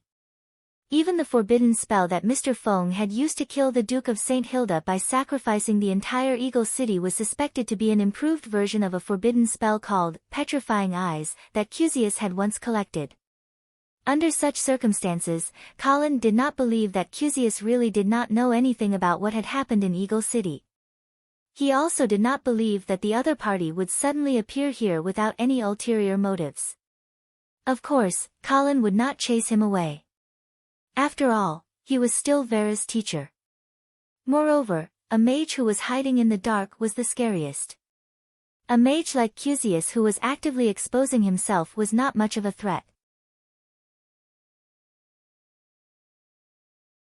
Chapter 240. At the end of May, the temperature in the northern frontier was quite high. However, there was a layer of ice on the Rapids River. "Hey, Sir Viscounts. I told you we could definitely cross." On the solid ice, Wizard Cusius was jumping up and down, showing Colin that there was no problem with his masterpiece. Colin smiled and waved his hand to Knight Roger. "Let's cross." Knight Roger obeyed and began to organize the cavalry to cross the river. At the same time, he was also on guard against the Dawson family sentries. However, Colin's group was not a big target, and they were all cavalry that came and went like the wind. Although the Dawson family was on the north bank of the Rapids River, they could not completely seal off the entire river. Of course, it would be different if it was an army crossing the river. This was also why Colin only brought 1,000 light cavalry. If there were too many people, they would be intercepted by the Dawson family if they wanted to cross the river. It might even lead to a fierce battle. After crossing the Rapids River, Colin's group met the sentries of the Golden Lion Legion after half a day. After revealing their identities, the sentries led Colin's group to the Golden Lion Legion's encampment. When evening came, Colin finally saw a huge army camp with Golden Lion flags fluttering in the wind. The main generals of the Golden Lion Legion who had received the news had already lined up outside the camp to welcome Colin's group. On the way here, Scholar Dwayne gave Colin a brief introduction of the higher-ups of the Golden Lion Legion. Knight Nelson, commander of the Legion, and his two deputies, Knight Lewis and Knight Campbell. Of course, as an army under the direct command of the House of St. Hilda, the so-called Legion commander of the Golden Lion Legion was actually just a title. The one who truly controlled this army was the Duke of St. Hilda himself. Of course, if it was the first successor of the Duke, such as Marquis Charles, he would also have the qualifications to lead this army in battle. However, now that the Duke of St. Hilda was dead and the position of Marquis of the Northern Frontier was vacant, it was debatable who the Golden Lion Legion should listen to. At this moment, the attitude of Knight Narson was of utmost importance. Knight Nelson was a middle-aged man with a dignified demeanor. He was over 2 meters tall and had a muscular build, giving him an imposing aura. Knight Lewis was slightly older. His sideburns were graying, and he always had a kind smile on his face. When he spoke, it was as if he was bathing in the spring breeze. Knight Cambanine, on the other hand, had a cold temperament and was taciturn. He also had a hideous scar on his face, which made him seem difficult to get along with. The fact that these 3 knights were able to lead the Golden Lion Legion meant that they were deeply trusted by the Duke of St. Hilda. Their loyalty shouldn't be a problem. After some small talk, Knight Nelson led Colin and the others into the barracks. The last elite force of the House of St. Hilda was gathered here. The neat rows of soldiers and horses, as well as the endless military tents, gave people a sense of security. The 80,000-strong army was in good order. From this, it could be seen that Knight Nelson had excellent leadership skills. After entering the temporary command post, Knight Nelson went straight to the point and asked, "Miss Vera, Viscount Angley, I have heard the news of the Duke's death. Is it true?" "It's true." Vera nodded with a sorrowful expression. She then told Knight Nelson about the events that happened on the day of the wedding, as well as some of her speculations about the murderer. Knight Nelson listened quietly, and the atmosphere in the barracks was filled with sadness and anger. After the three commanders of the Golden Lion Legion digested the news, Colin coughed softly and said, "Everyone, please accept the news. I know that the death of the Duke is hard for you to accept and that you want to take revenge as soon as possible. However, the enemy is strong now. The Menham family's army has entered the northern frontier and will soon appear behind the Golden Lion Legion. Therefore, I suggest that we retreat to Winter City and avoid the enemy for the time being before we make further plans." Colin's words did not cause much of an uproar. Knight Nelson's head was still lowered, and no one knew what he was thinking. Obviously, even though he had married Vera, Colin was still not qualified to mobilize this army. "I also think that we should retreat. We cannot let the last elite force of the House of St. Hilda die at the Rapids River." Vera also agreed. However, Knight Nelson still did not say anything. The atmosphere in the barracks gradually became awkward. At this time, Knight Lewis smiled and said, "Viscount Angley, I know that you are sincerely planning for the Golden Lion Legion, but we are under the orders of the Duke to stop the Dawson family. If we retreat, the Dawson family will take the opportunity to cross the Rapids River and invade the territory of the House of St. Hilda. Who will bear the responsibility for this?" Colin shook his head and retorted, "But if you are trapped here and wait for the Menham clan to cut off the army's escape route, then attack from both sides with the Dawson clan. The Golden Lion Legion might not be able to escape defeat." Knight Lewis wanted to say something, but when he saw Knight Nelson slowly stand up, he decisively closed his mouth and threw the problem to the other party. Knight Nelson's eyes swept across Colin's face and finally stopped at Vera. He then asked, "Miss Vera, where is the Duke's body now?" "It is just outside. Can we pay our respects to the Duke's remains?" "Of course." Vera then looked at Colin. Colin nodded at Knight Roger and motioned for him to bring the Duke of St. Hilda's coffin. Knight Roger took the order and left. Once again, the barracks fell into an awkward silence. Colin and Scholar Dwayne looked at each other and saw the dignified look in each other's eyes. The high-ranking officers of the Golden Lion Legion were more stubborn than they had imagined. However, such stubbornness was somewhat baffling to Colin. Even if Knight Nelson felt that Colin and Vera were not qualified to give orders to the Golden Lion Legion, under the current circumstances, if the Golden Lion Legion did not want to be attacked from both sides, the best choice was to retreat to Coldwinter City. Colin did not understand why Knight Nelson and the others were so resistant to this suggestion. Soon, Knight Roger pushed the Duke of St. Hilda's coffin into the barracks. Everyone immediately surrounded the coffin and prepared to pay their respects.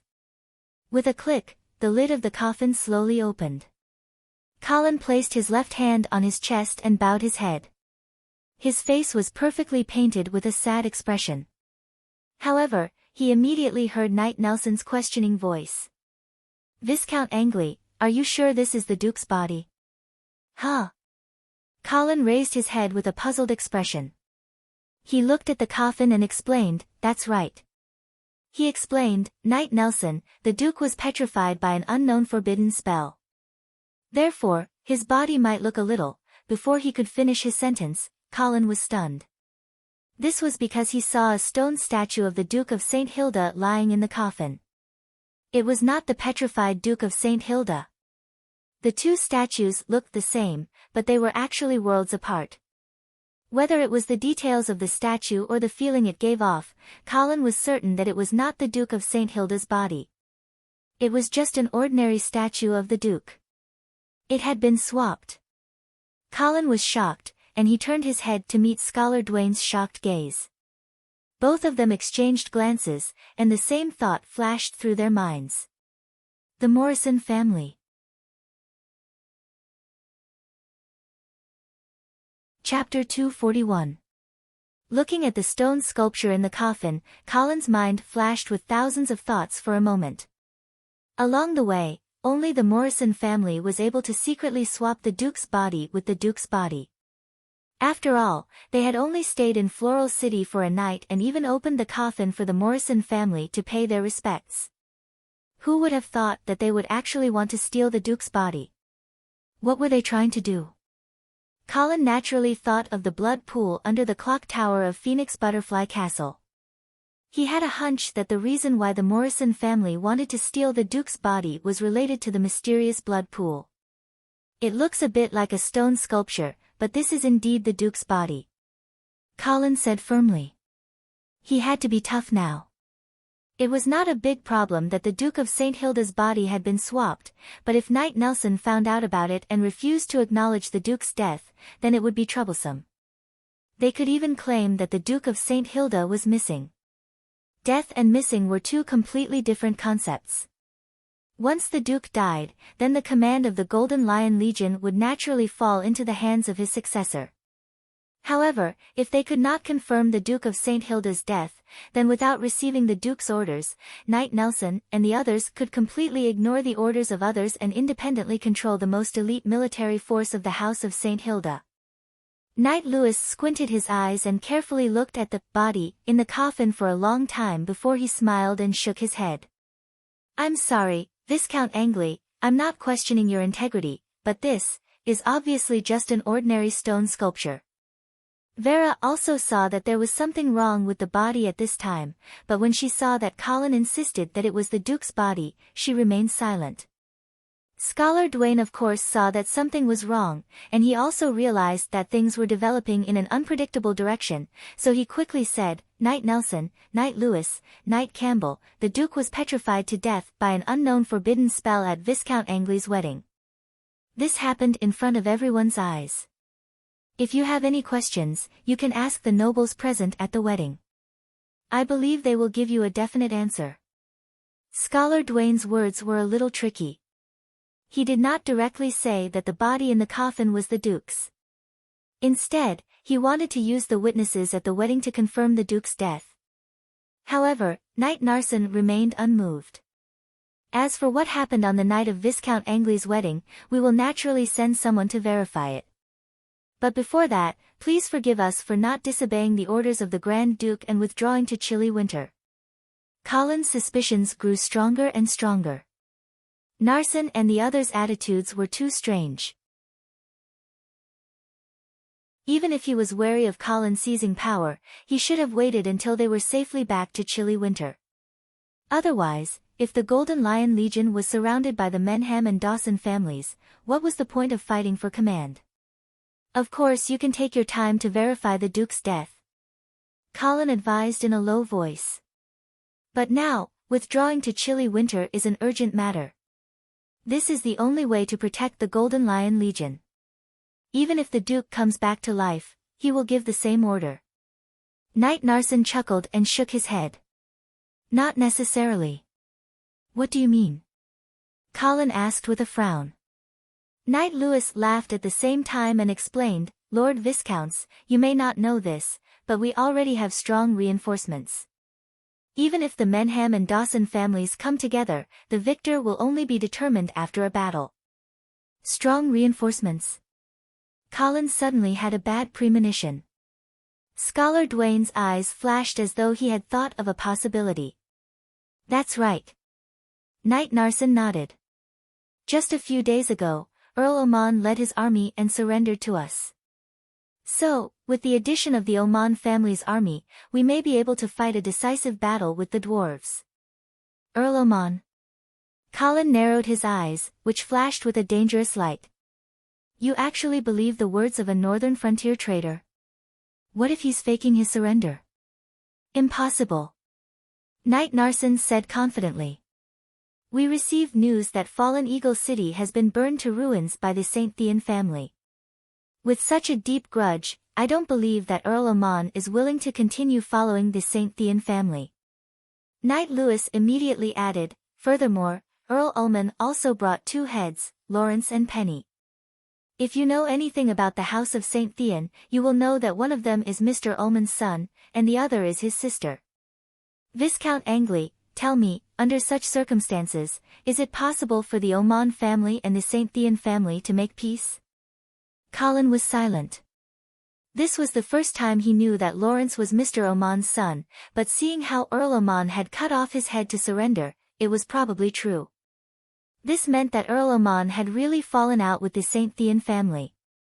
This kind of blood feud had already exceeded the scope of a trick of self-injury. It was not something that could be resolved with simple trust. If Zhou Yu burned down Huang Gai's home, and Huang Gai killed Zhou Yu's son and sister, then even if the two had agreed on a fake act, they would suspect that the other party would really do it. Moreover, Lawrence and Penny were the only ties between the St. Thean family and the Oman family.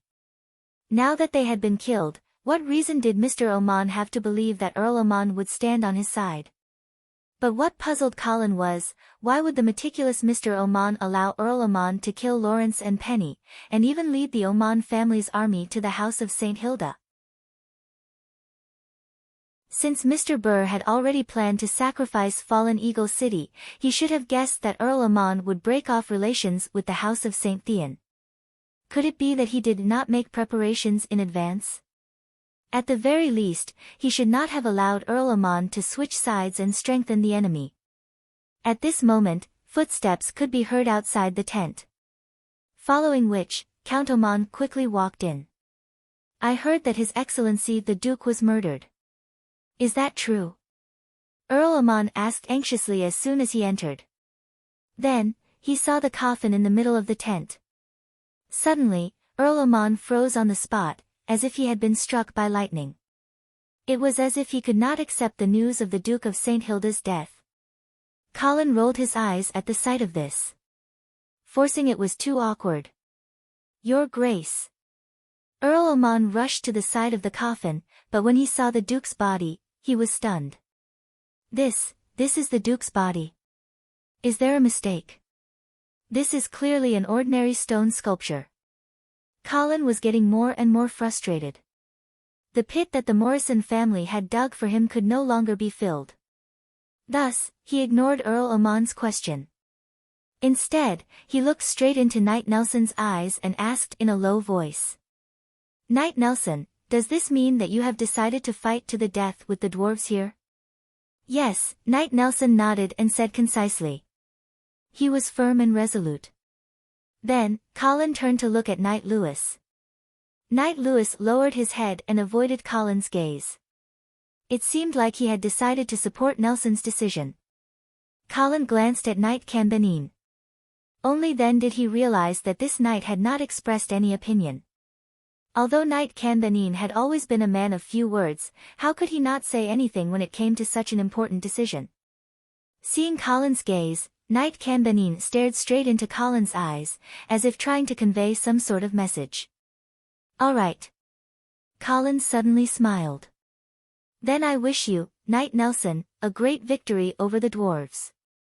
Bring order and peace to the northern frontier." "Thank you, Lord Viscounts. If you can lead the Angeli family's army to advance and retreat with us, then," without waiting for Knight Nelson to finish speaking, Colin immediately interrupted him. "I still need to escort the Duke's body back to Coldwinter City. It's getting late, so I'll stay here for the night. We'll set off tomorrow morning. As for Rapid Flow River, I'll leave it to you and Earl Oman." After saying that, he motioned for Roger to push the coffin out, and at the same time, he pulled Vera and walked outside. The three knights and the Earl looked at each other in dismay.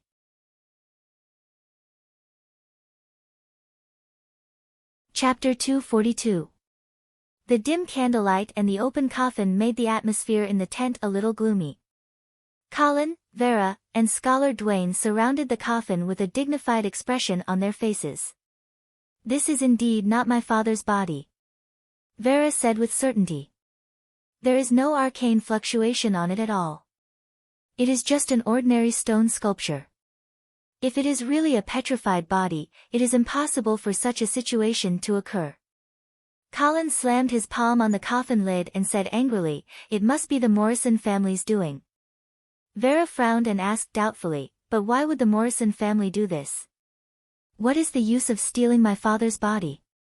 Colin hesitated for a moment, but in the end, he did not tell Vera what he had seen in the underground cave of the Butterfly Castle.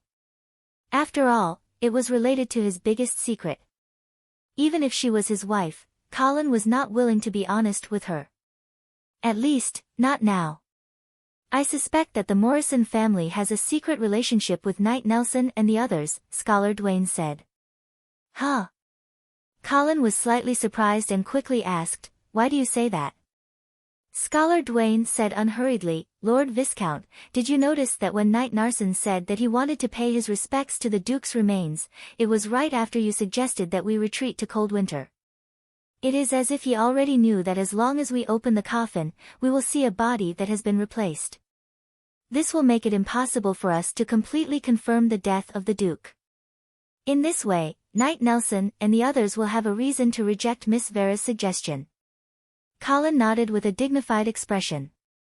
He found that Scholar Dwayne's words were indeed quite reasonable. In retrospect, the actions of Knight Nelson and the others did indeed seem to indicate that they knew in advance that there was a fake body placed in the coffin. So, why did the Morrison family and Knight Nelson do this? When he heard Colin's question, Scholar Dwayne rubbed his chin and thought for a moment before replying. I think there are two motives for them to do this. Firstly, it was the Oman family surrender that had boosted Nelson's confidence. That was why he wanted to have a showdown with the dwarves. If that's the case, I'm afraid that Count Oman is also involved in this conspiracy. Hearing this, Colin could not help but nod.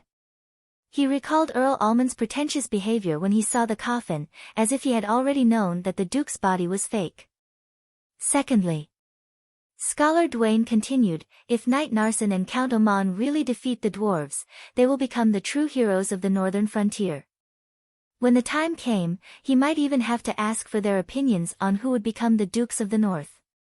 It was foreseeable that they would elect young Master Joyce as the leader of the northern frontier. After all, a child like Joyce is much easier to control, unlike Miss Vera who has her own opinions and is married to a powerful feudal lord. Hee hee. Colin suddenly laughed. He did not know if it was because of Scholar Dwayne's flattery, or because he was laughing at Knight Narson and the others for overestimating themselves. He had to admit that Scholar Dwayne had given a very good analysis of the situation. Originally, Colin had thought that the Morrison family had stolen the Duke's body because they wanted to conduct some secret research. But now, he felt that perhaps the other party's purpose was not as simple as it seemed. Moreover, the Morrison family was not the only force behind this conspiracy. At the very least, Count Oman was most likely involved. This guy had a grudge against Colin, and he definitely did not want to see Vera successfully become the leader of the Dukes of the North. Therefore, he would definitely find a way to prevent the Golden Lion Legion from falling into Vera's hands. Count Morrison is actually so ambitious. Then he can forget about marrying cousin Nina. Looking at Vera's angry expression, Colin was suddenly amused. He did not expect her to be thinking about this at this time. Her brain circuit was really strange and cute. After patting Vera's head, Colin turned to look at Scholar Dwayne. Seeing that he still had a calm expression on his face, Colin asked. Scholar Dwayne, when you persuaded me to come here, did you not think about the possibility that Knight Narson would not listen to your orders? Of course I thought about it. Scholar Dwayne had a confident look on his face. I did have a backup plan. Oh. Please tell me. Colin's face was full of joy as he quickly asked. Scholar Dwayne looked at Colin and said leisurely, Sir Viscounts, the backup plan that I mentioned is actually related to one person. I think you should have already noticed who that person is. Colin rolled his eyes and immediately thought of one of the 3 senior commanders of the Golden Lion Legion, Knight Campbell, who had been silent all this time. Before leaving, Colin had exchanged glances with the other party. Obviously, Knight Campbell had something to say to Colin.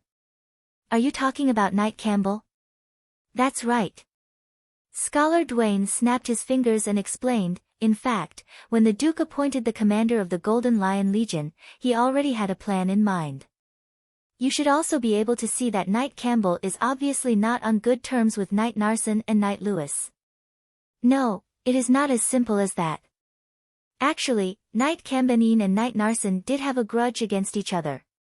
That was a matter of the past, but the Duke still forced Knight Cambanine into Narsen's Golden Lion Legion and even made him one of his deputies. He didn't want the upper echelons of the Golden Lion Legion to be as united as an iron plate. In this way, Knight Campbell has become an eye that cannot be bribed, and he will keep an eye on Knight Narsen on behalf of the Duke. If something happens to Knight Narsen, then... Colin decisively continued, then Knight Cambanine is the candidate for Legion Commander. Scholar Dwayne nodded slowly and smiled, revealing his white teeth. Under the dim candlelight, he looked a little ferocious. Upon hearing this, Vera finally reacted. Her eyes widened in surprise and she deliberately lowered her voice. Are you planning to kill Knight Narsen? Colin's eyes flashed and he comforted her. We don't have to kill Knight Narsen. As long as we take back the command of the Golden Lion Legion from him, everything will be fine. As for Count Oman, haha, he will definitely die. But didn't Count Oman already surrender? Vera was obviously still fantasizing about Count Oman and Knight Narsen.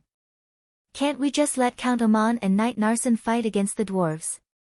If they win, then won't the rebellion at the northern frontier be completely quelled? Colin shook his head firmly. You are too naive. Even if they can defeat the dwarves, after they win, the first thing they will have to deal with is the Angeli family.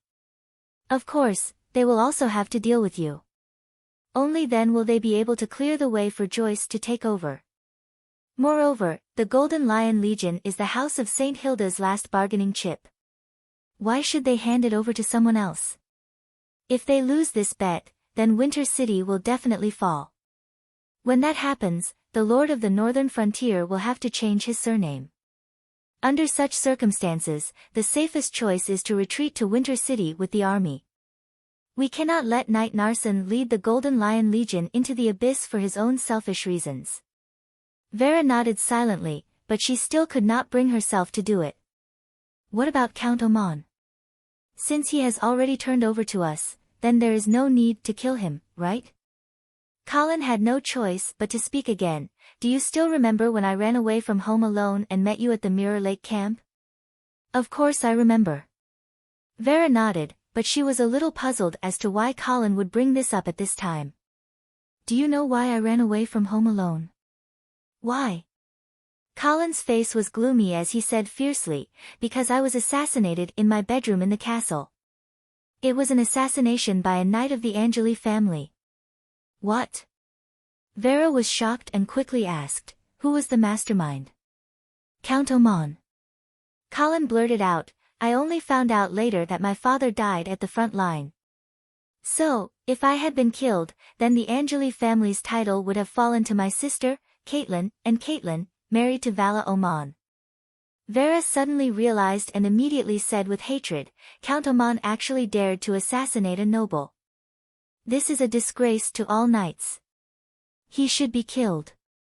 Yes, he should be killed. Colin's smile returned to his face. So, we must not let Count Oman and Knight Narsen's conspiracy succeed, even if we have to resort to the most extreme means. Okay. Vera nodded heavily. She no longer felt guilty about killing an ally. When Scholar Dwayne saw that the young couple had finally reached an agreement, he secretly heaved a sigh of relief. Lord Viscounts, it will not be easy to seize the command of the Golden Lion Legion from Knight Narsen. We will have to think about it carefully. However, Colin smiled confidently and said, You're right. You don't have to worry about that. I already have a plan.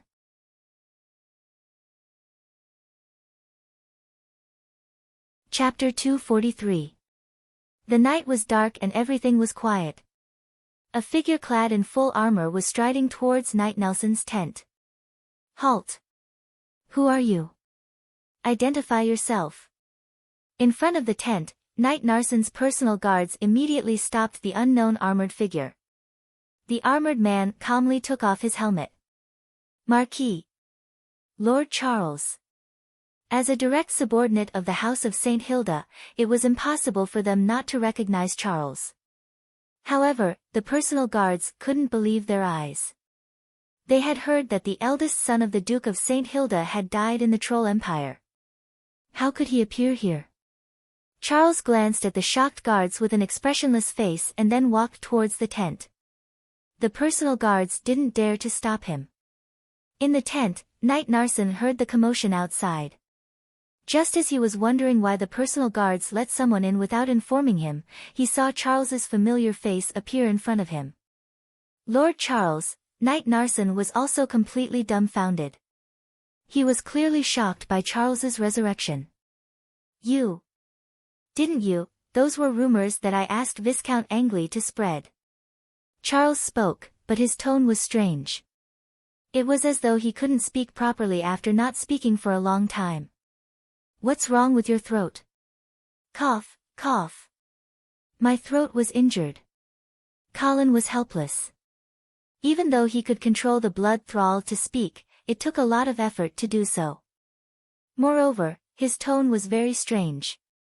Fortunately, Knight Narsen's attention wasn't on this. After hearing Charles's explanation, he didn't harp on it and hurriedly bowed.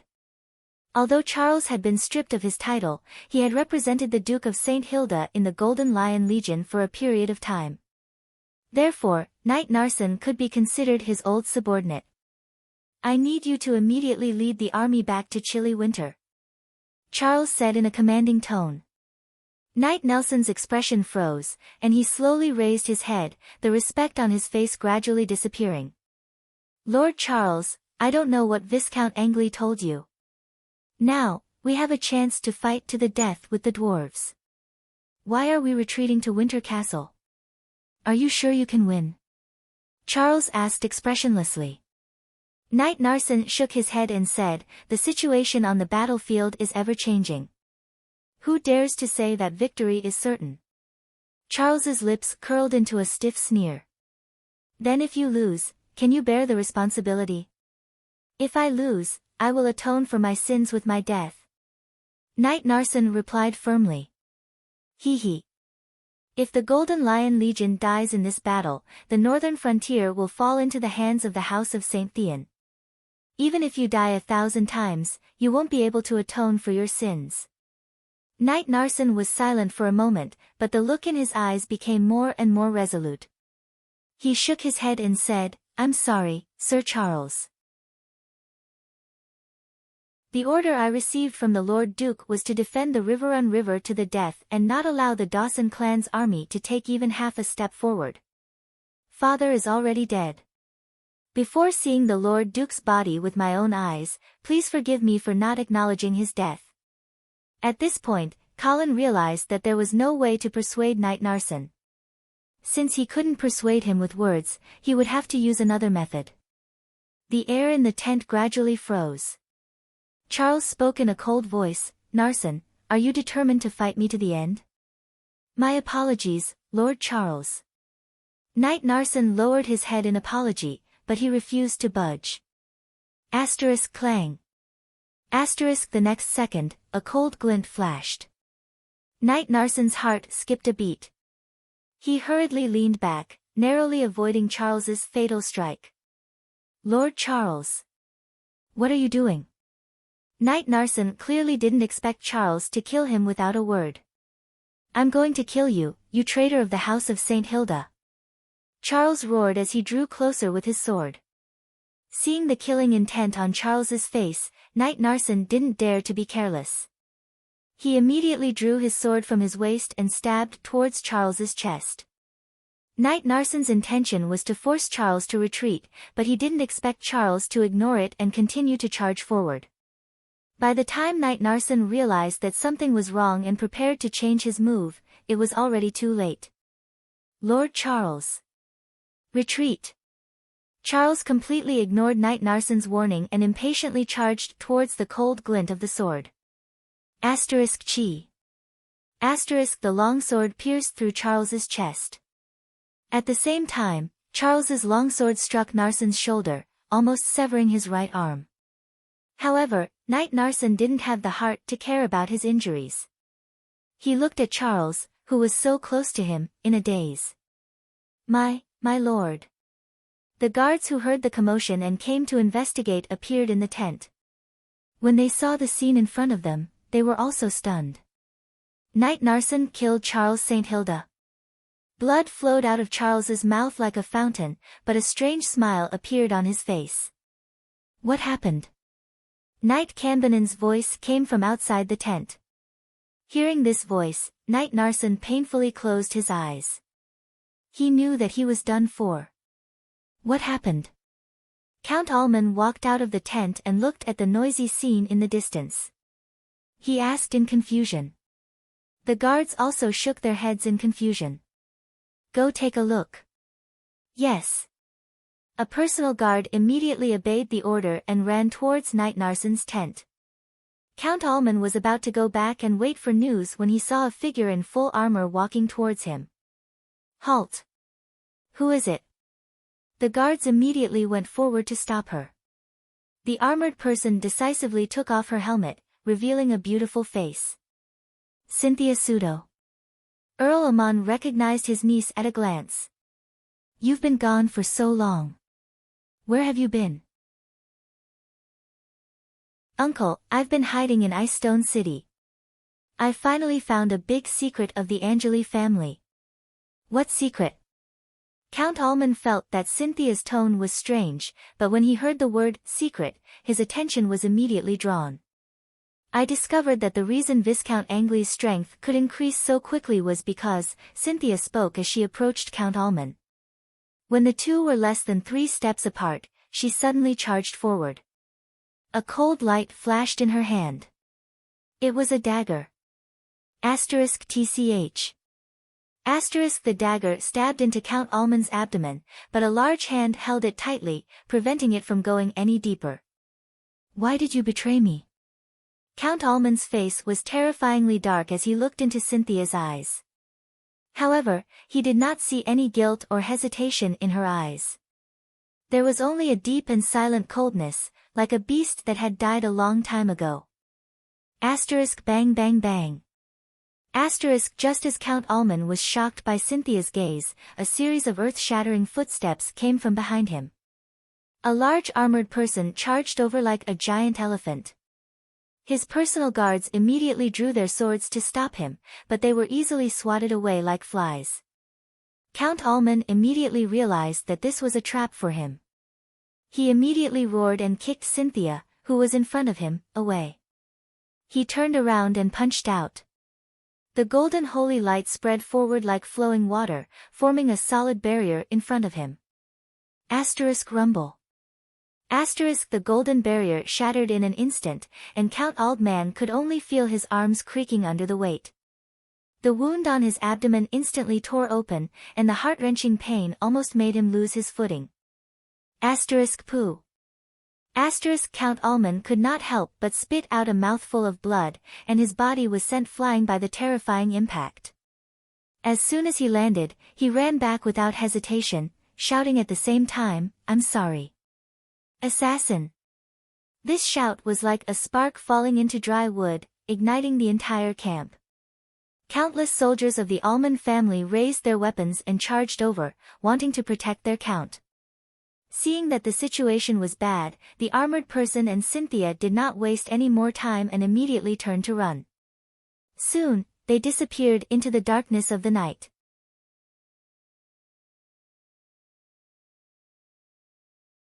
Chapter 244. Woo! The piercing sound of the bugle echoed throughout the Golden Lion Legion's camp.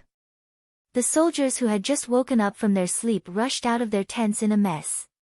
While randomly putting on the armor, he was also looking for his own weapon. Curses, shouts, and the screams of soldiers colliding with each other in the darkness were intertwined together. Stay where you are. Don't run around. Anyone who disobeys will be executed. The officers ran around the camp, shouting and maintaining order. In fact, the current situation was very dangerous. If they were not careful, there would be chaos in the camp.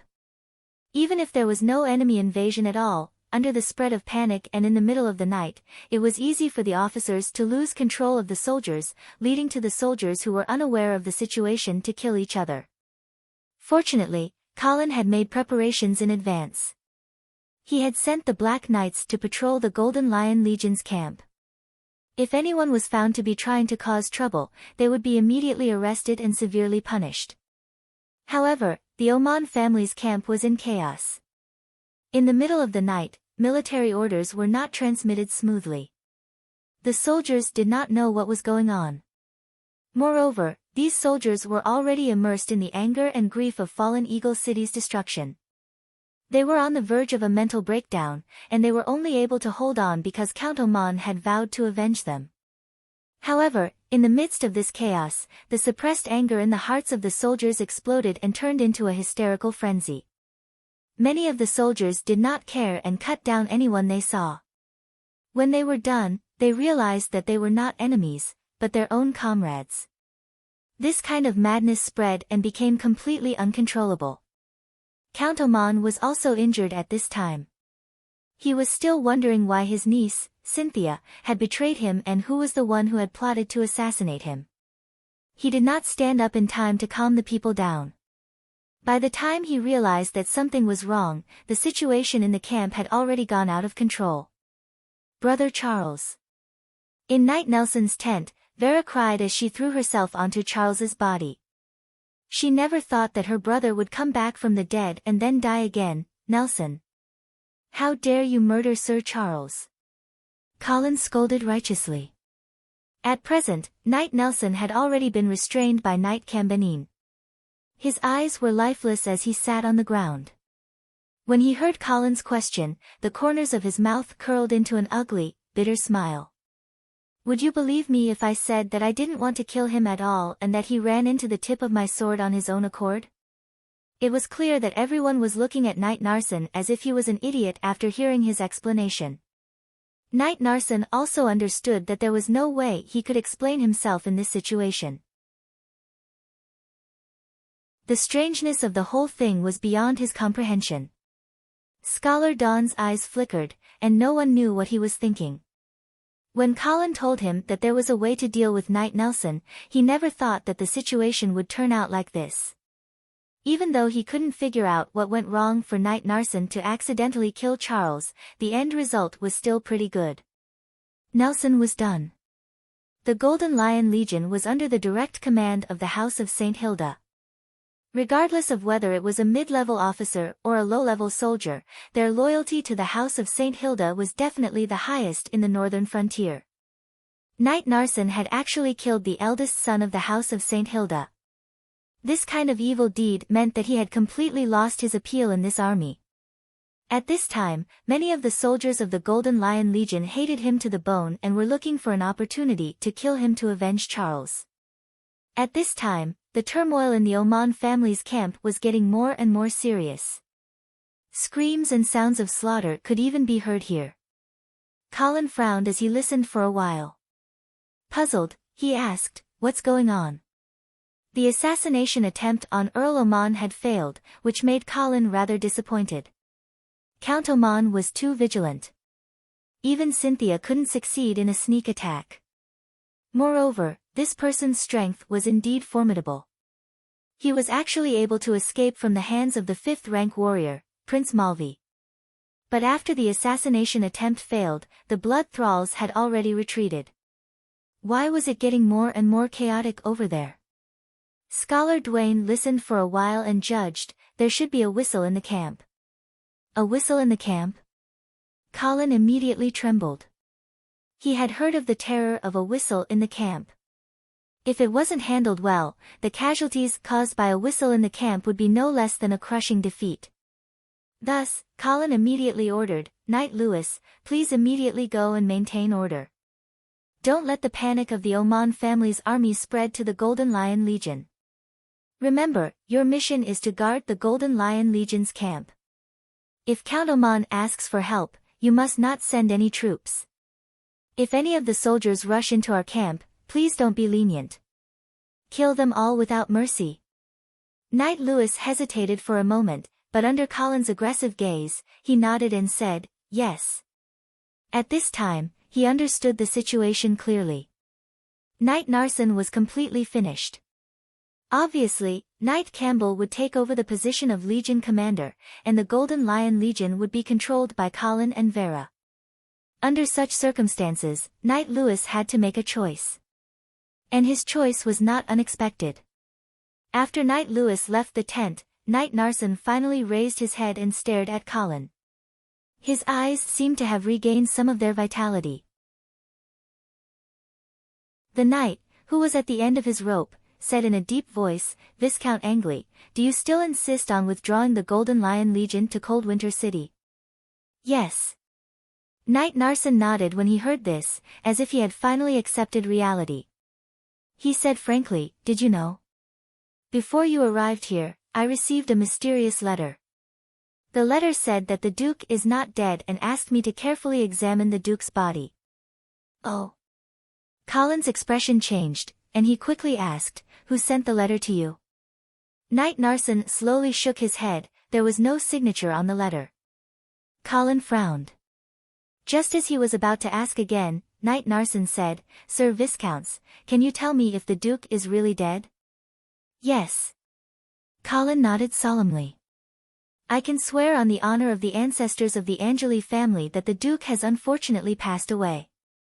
Knight Narsen nodded as if he had finally let go of something. He turned to look at Vera and bowed before saying, "Miss Vera, please believe me. My loyalty to the House of St. Hilda has never changed." After saying this sentence, Knight Narsen did not wait for Vera to reply. He stood up abruptly and rushed to the back.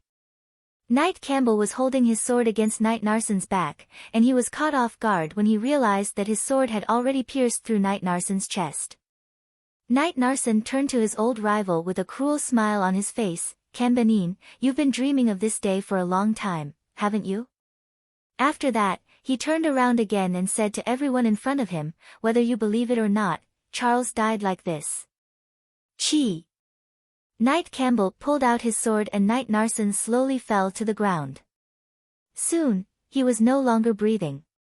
Blood flowed in the tent and the atmosphere was almost stagnant. After a while, Colin opened his mouth and broke the suffocating silence. "Since Knight Narsen has committed suicide, the most important thing right now is to choose a new commander. Vera, as the only St. Hilda here, who do you think is the most suitable person to take on this responsibility?" Although Vera felt sorry for her brother, she knew that she needed to pull herself together at this time. As soon as she heard Knight Campbell's words, she wiped the tears off her face and looked around. Finally, she said softly, "Knight Campbell, please be in charge of the Golden Lion Legion." Knight Campbell immediately knelt down on one knee and replied loudly, "Yes." On the other side of the Rapids River, a group of dwarven cavalry was looking at the Oman family's camp. "What's going on over there?" Marquis Dawson had a very dignified expression on his face. "My lord, a scout reported this morning that a group of black cavalry soldiers had crossed the Rapids River and entered the Golden Lion Legion's camp. I think that Viscount Angley and Earl Amon must have had a conflict." Marquis Dawson stroked his beard and thought for a moment before he finally gave an order. "Tell the soldiers to get ready. As soon as the sky turns bright, we will cross the river immediately." "Yes."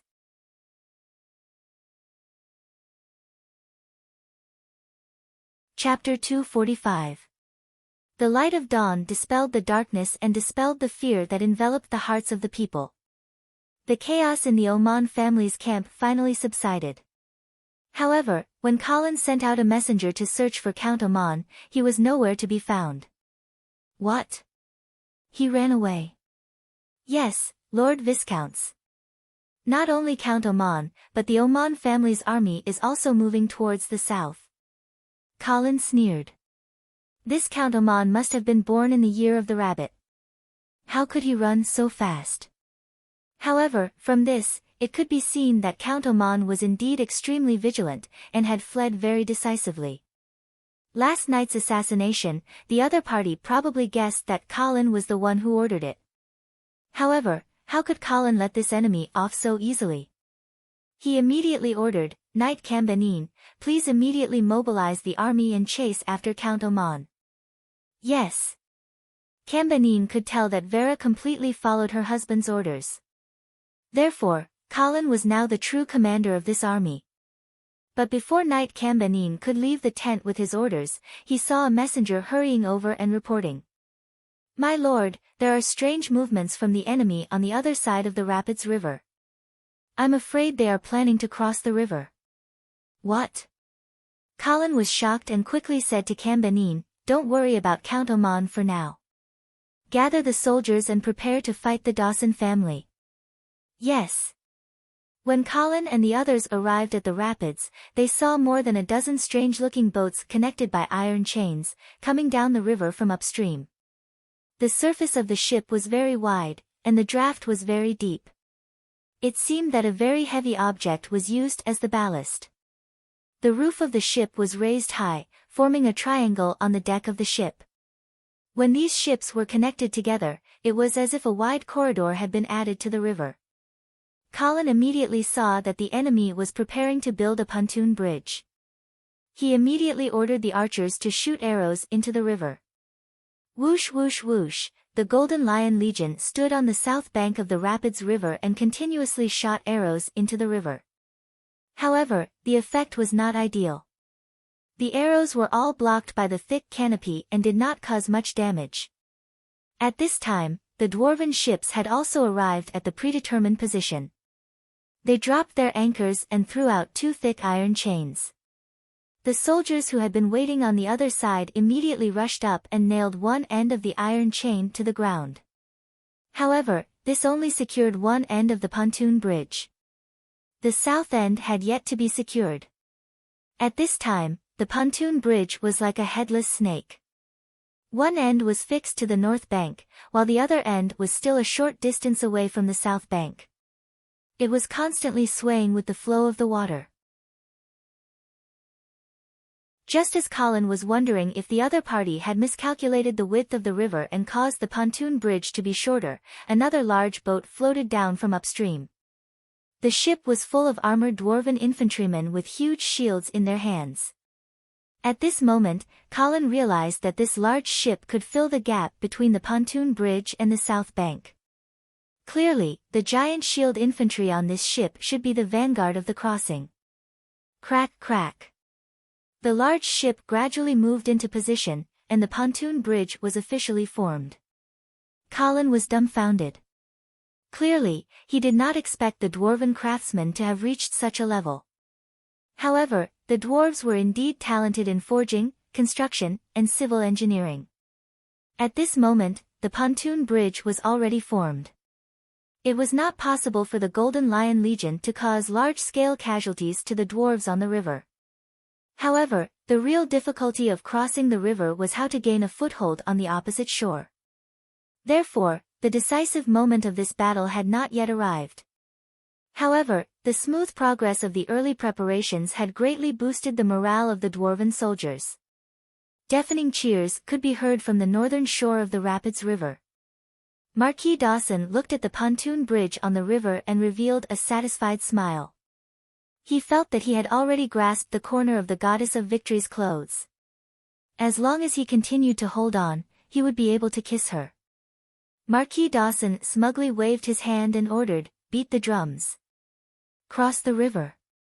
Dong dong dong, the war drums rumbled, announcing the official opening of the Battle of the River Crossing. A general's flag slowly moved forward, and the dwarven officers roared boorishly.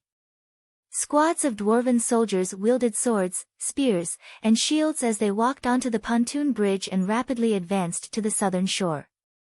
Next, it was the bloodiest and cruelest battle to land on the shore. At this moment, the archers of the Golden Lion Legion had already stopped shooting and rapidly retreated. Thousands of infantrymen obeyed the order and moved forward in formation on the riverbank. It looked like they were going to defend the riverbank to the death. To be honest, this battle was not within Colin's plan. He and Scholar Dwayne wanted to bring the Golden Lion Legion back to chilly winter and defend the tall and sturdy city walls. However, plans could not keep up with changes. The enemy would not just stand there foolishly and wait for them to attack. The previous night's whistle had caused Marquis Dawson to think that there was a problem with the Golden Lion Legion, so he wanted to take the opportunity to cross the river. Under such circumstances, Colin could not lead the army to retreat. After all, the dwarves had prepared overnight and completed the pontoon bridge early in the morning. They were already crossing the river. If the Golden Lion Legion still wanted to retreat, Marquis Dawson would definitely chase after them. When that happened, the retreat would most likely turn into a complete retreat. Moreover, Count Oman, who had escaped, was also an uncertain factor. Colin still did not know how many soldiers Count Alman could gather after last night's battle. He also did not know if Count Alman would stop the Golden Lion army midway after this incident. Hence, under such circumstances, Colin had to deal with Marquis Dawson, who was attempting to cross the river, so that he would not dare to chase after them. Only then could the Golden Lion Legion retreat with ease. At this moment, the two armies had already begun to engage in close combat. The dwarven shield-wielding infantrymen jumped down from the bow of the ship and waded along the river to set up a defense. Behind them, two dwarven craftsmen jumped down and tried to nail the metal chain into the ground to secure the pontoon bridge. Of course, the Golden Lion Legion would not allow the enemy to complete the last step so easily. Under the command of the officer, the infantrymen on the beach began to slowly advance and launch an attack. As the Golden Lion Legion moved forward, the war drums on both sides of the river intertwined, and war cries finally rang out. The two sides clashed on the beach. Swords, spears, and swords flashed. Shouts of killing filled the air. Arrows flew everywhere. Countless soldiers screamed and fell to the ground. Blood flowed freely. Soon, it dyed a large area of water near the beach red. An endless stream of dwarven soldiers crossed the pontoon bridge and joined the formation, doing their best to block the Golden Lion Legion's attack. However, they were still at a disadvantage in numbers, and the beach was soon filled with people. However, the shield-wielding infantrymen were constantly pushed back, and the dwarven soldiers behind quickly gathered together, making it even harder for the soldiers on the pontoon bridge to charge out. The Golden Lion Legion's attack was fierce, and it looked like they would push the enemy into the river in one go. It had to be said that although the dwarven craftsmen were excellent, they could not make up for the difference in combat strength. The dwarves were not weak, but the disadvantage of their height made it difficult for them to use their strength. After all, it was easier to slash down from above. They were also not like the half-elves, who did not have nimble movements or amazing archery. Therefore, the dwarves were usually at a disadvantage when fighting against human armies. Of course, there were many factors that determined victory on the battlefield, and the combat strength of the soldiers was not the only factor. Moreover, the battle had only just begun, and neither side had put in their main forces yet. This could only be considered a warm-up. However, the setback that the vanguard encountered made Marquis Dawson frown. After all, this was a general who had been following Marquis Garcia on his expeditions. He was already used to the invincible might of the Black Guards. Now that he saw that his troops were having such a hard time fighting a battle to land on the beach, he was instantly displeased. Tumu, you will personally lead the army across the river. I want to see your flag planted on the land on the other side in an hour. Yes, sir. A dark-skinned muscular dwarf immediately knocked on his breastplate with a thunderous sound. Afterwards, he led his troops onto the pontoon bridge. It was visible to the naked eye that the water level of the pontoon bridge had deepened. This was because the dwarf General Tumu was leading heavy infantry.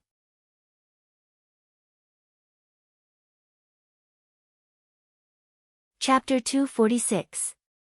Kill. A dwarven general clad in heavy armor jumped down from the ship. As soon as he got off, an arrow flew towards his eyes. However, he only tilted his head slightly, letting the arrow hit his helmet with a clang. Soon after, the strongest warrior of the Dawson clan let out a furious roar, smashing the hammer in his hands viciously against the ground. Asterisk boom. Asterisk a violent shockwave spread out, and the soft beach immediately caved in.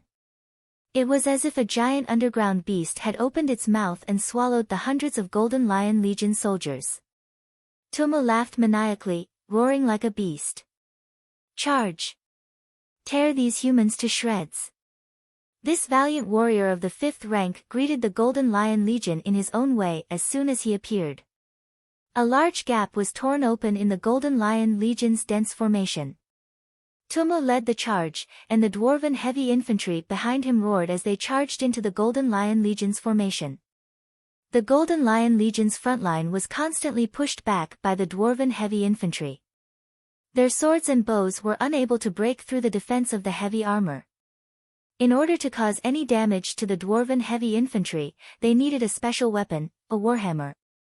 However, Knight Campbell hadn't expected the dwarves to send their most elite heavy infantry to the battlefield so quickly, so he didn't send the Warhammer Company to the front lines. In a short period of time, the Golden Lion Legion's front line was continuously pushed back. The dwarven heavy infantry were like sharp blades that stabbed into the human formation, leaving bloody trails in their wake. The valor of the elite dwarven troops was vividly displayed at this moment. More and more dwarven infantry crossed the pontoon bridge, finally gaining a foothold in the shallow waters. Knight Campbell couldn't sit still any longer. He hurriedly ordered the Warhammer Company to charge forward and send more soldiers to seize the front line. However, Colin shook his head and stopped Knight Campbell. "Don't be hasty. Let the frontline troops withdraw first.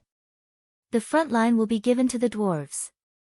Knight Cambanine hesitated for a moment, but then he remembered that Viscount Angley was said to be Marquis Garcia's most valued general, and that he had won consecutive victories in Silvery Moon City and the Troll Empire.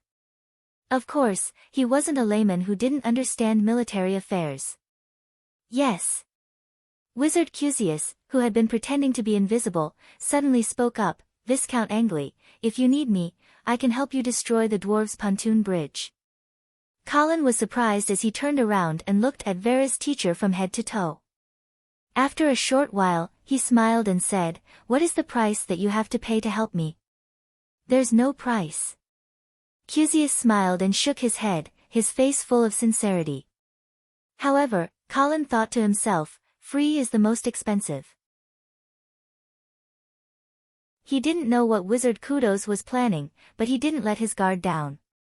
"For now, there's no need to trouble you. The Golden Lion Legion is capable of dealing with a mere Dawson clan."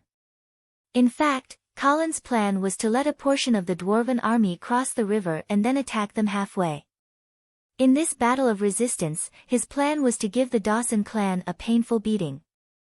This way, when the Golden Lion Legion retreated, the Dawson clan wouldn't dare to cross the river and chase after them. If Cusius destroyed the pontoon bridge or defended the front line so that the dwarves couldn't cross the river, then they wouldn't be able to cause enough casualties to the dwarven army. Although allowing the dwarves to gain a foothold at the front line would make the following battle more difficult, this was a price that had to be paid. Scholar Dwayne had helped Colin determine the strategy of defending, but when it came time to take the initiative to attack, Colin would not hesitate. Moreover, the more you wanted to retreat, the more you wanted to make the enemy think that you wanted to fight to the death. Therefore, Colin was prepared to fight this battle as a decisive battle. As the Golden Lion Legion retreated, more and more dwarven soldiers crossed the bridge and gradually formed a formation on the south bank of the river. However, they didn't rashly chase after them. Instead, they waited for more of their allies to cross the river. On the opposite bank, Marquis Dawson saw that his army had successfully occupied the front line so quickly and immediately laughed. "The Golden Lion Legion is only so." The dwarven officer on the side also laughed and said, "After all, it was chaotic last night. They're probably dozing off right now. Still, we can't let our guard down." Marquis Dawson's smile disappeared and he sternly said, "Tell Tomu to guard the front line well and not to attack rashly." "Yes."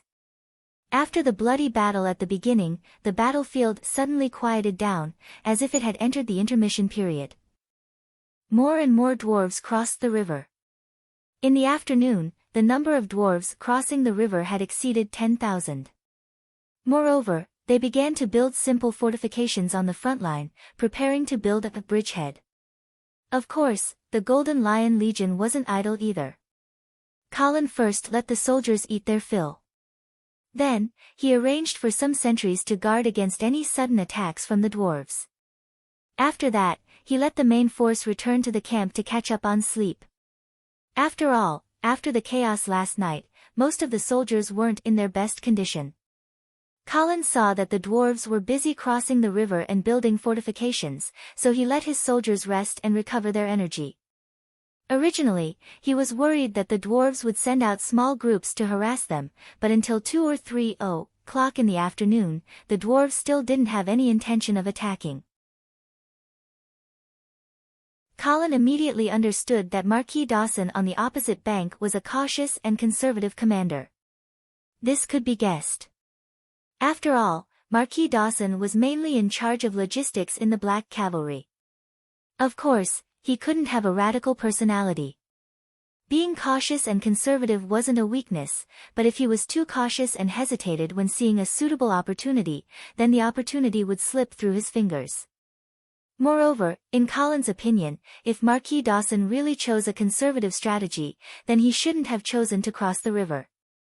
Instead, he should have continued to wait for the Menhem family's army to arrive.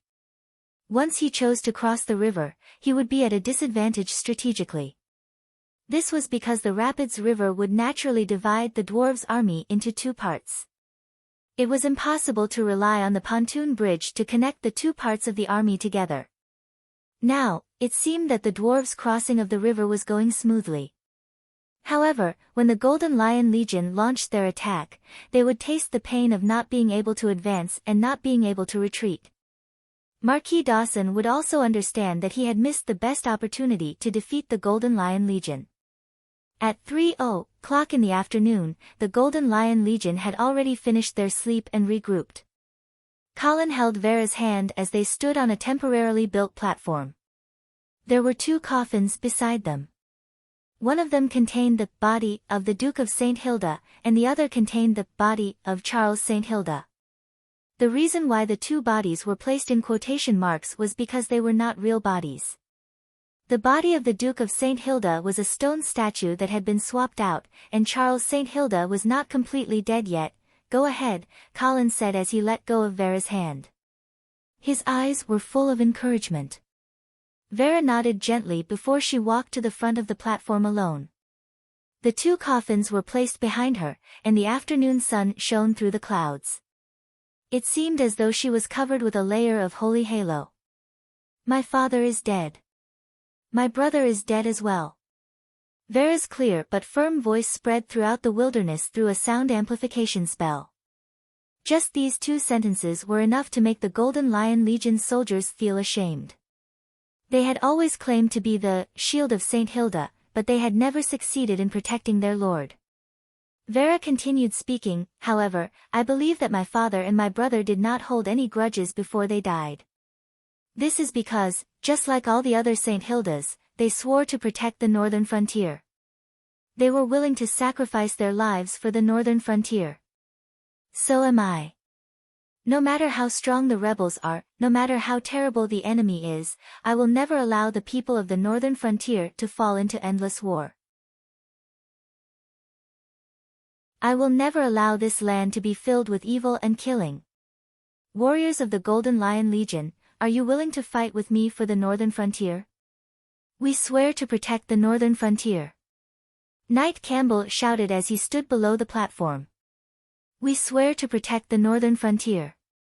We swear to protect the northern frontier." One after another, the voices gradually converged into a slogan that resounded throughout the land. The sound of the rushing river gradually became noiseless. Colin narrowed his eyes as he looked at Vera, who was receiving the cheers of tens of thousands of soldiers of the Golden Lion Legion.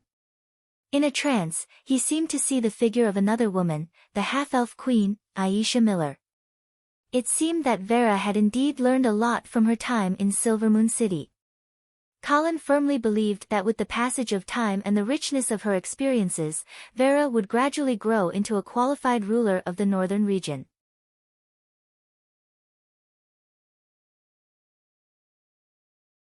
Chapter 247.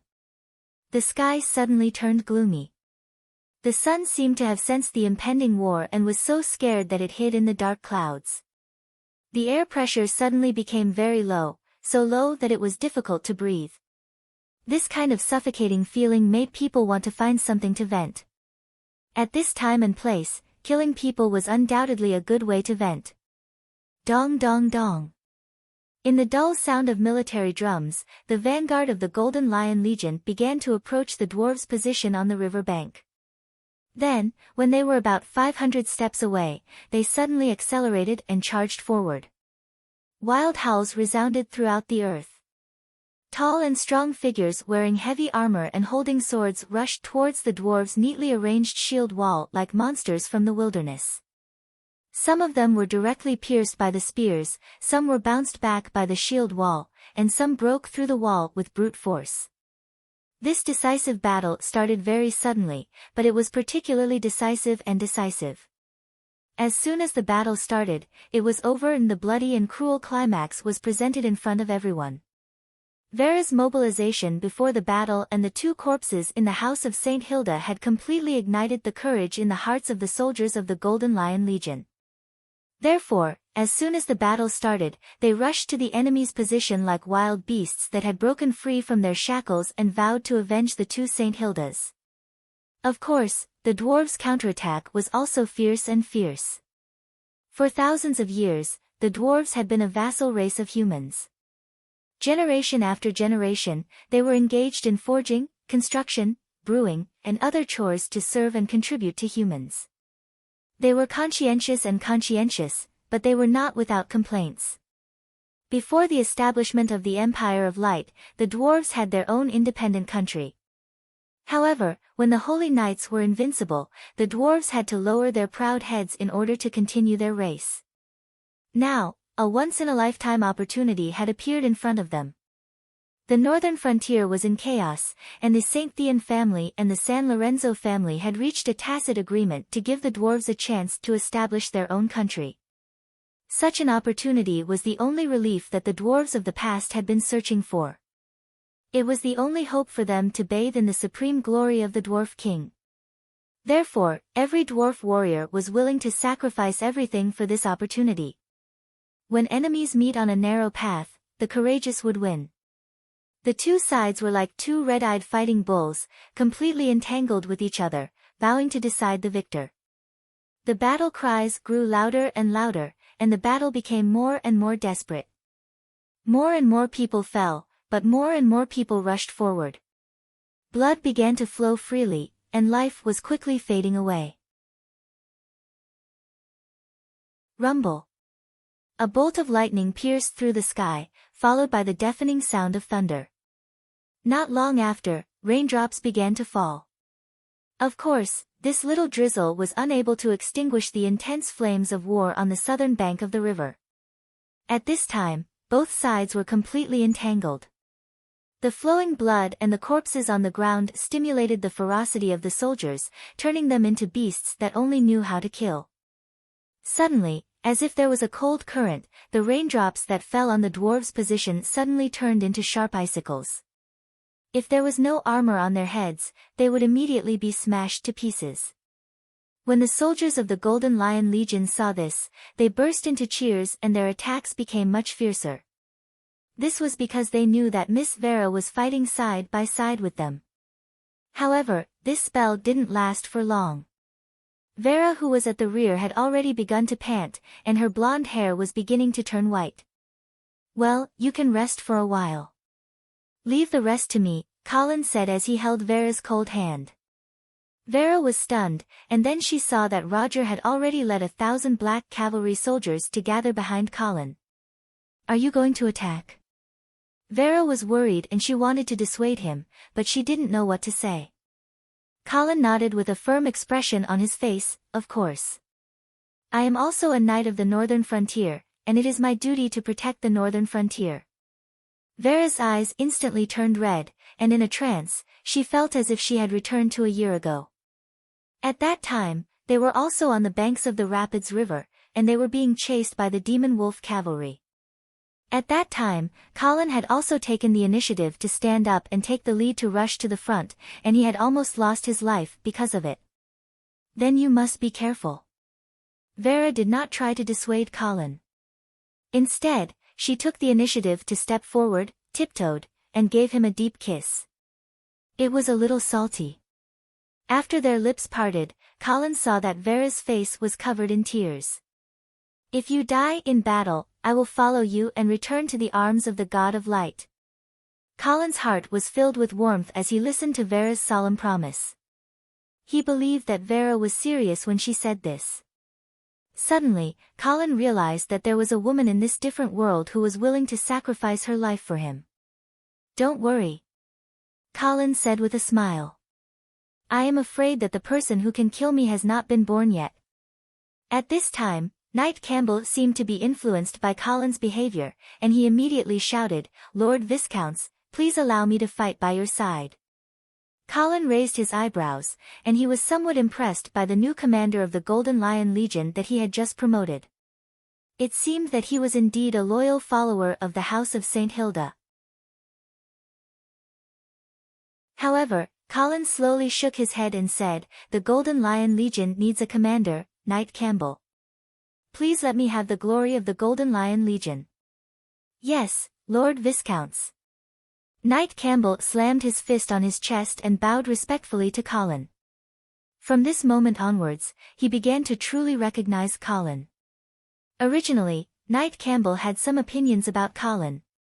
He thought that this person was trying to control the Golden Lion Legion through Vera, but now, he suddenly felt that there was nothing wrong with the Golden Lion Legion following the orders of a knight who was willing to sacrifice himself for the northern frontier.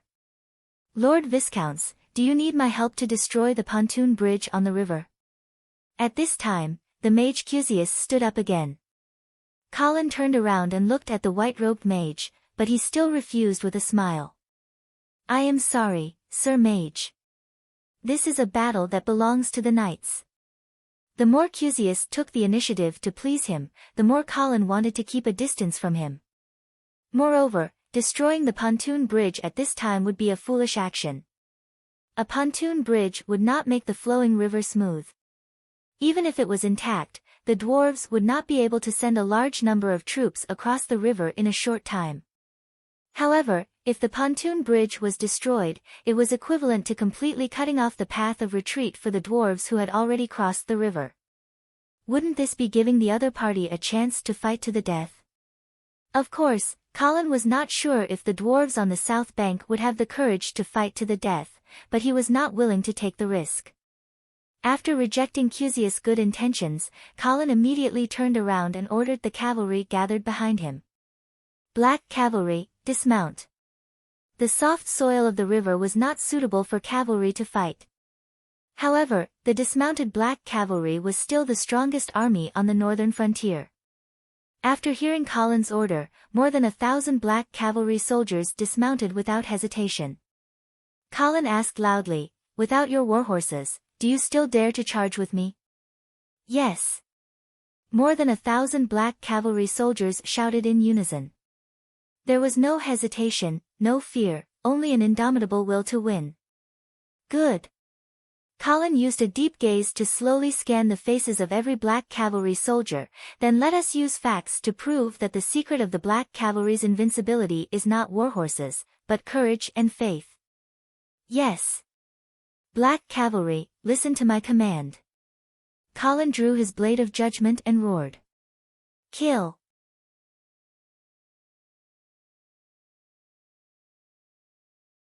Chapter 248. When Colin first saw Marquis Garcia personally leading the black cavalry, he could not understand why Marquis Garcia would do such a thing. This was because such an action was too risky. If something went wrong, the commander would be killed, captured, or even injured and could not continue to command the army. If that happened, the army would instantly lose its backbone and there would be no room for them to turn the situation around. However, after personally leading the black cavalry, Colin suddenly understood why Marquis Garcia would always take the lead in every battle. The commander-in-chief was the guts and soul of an army. When Marquis Garcia took the lead and charged at the front, the morale of the black cavalry was extremely high. More importantly, once the morale of this terrifying army was stimulated, they would be invincible and unstoppable.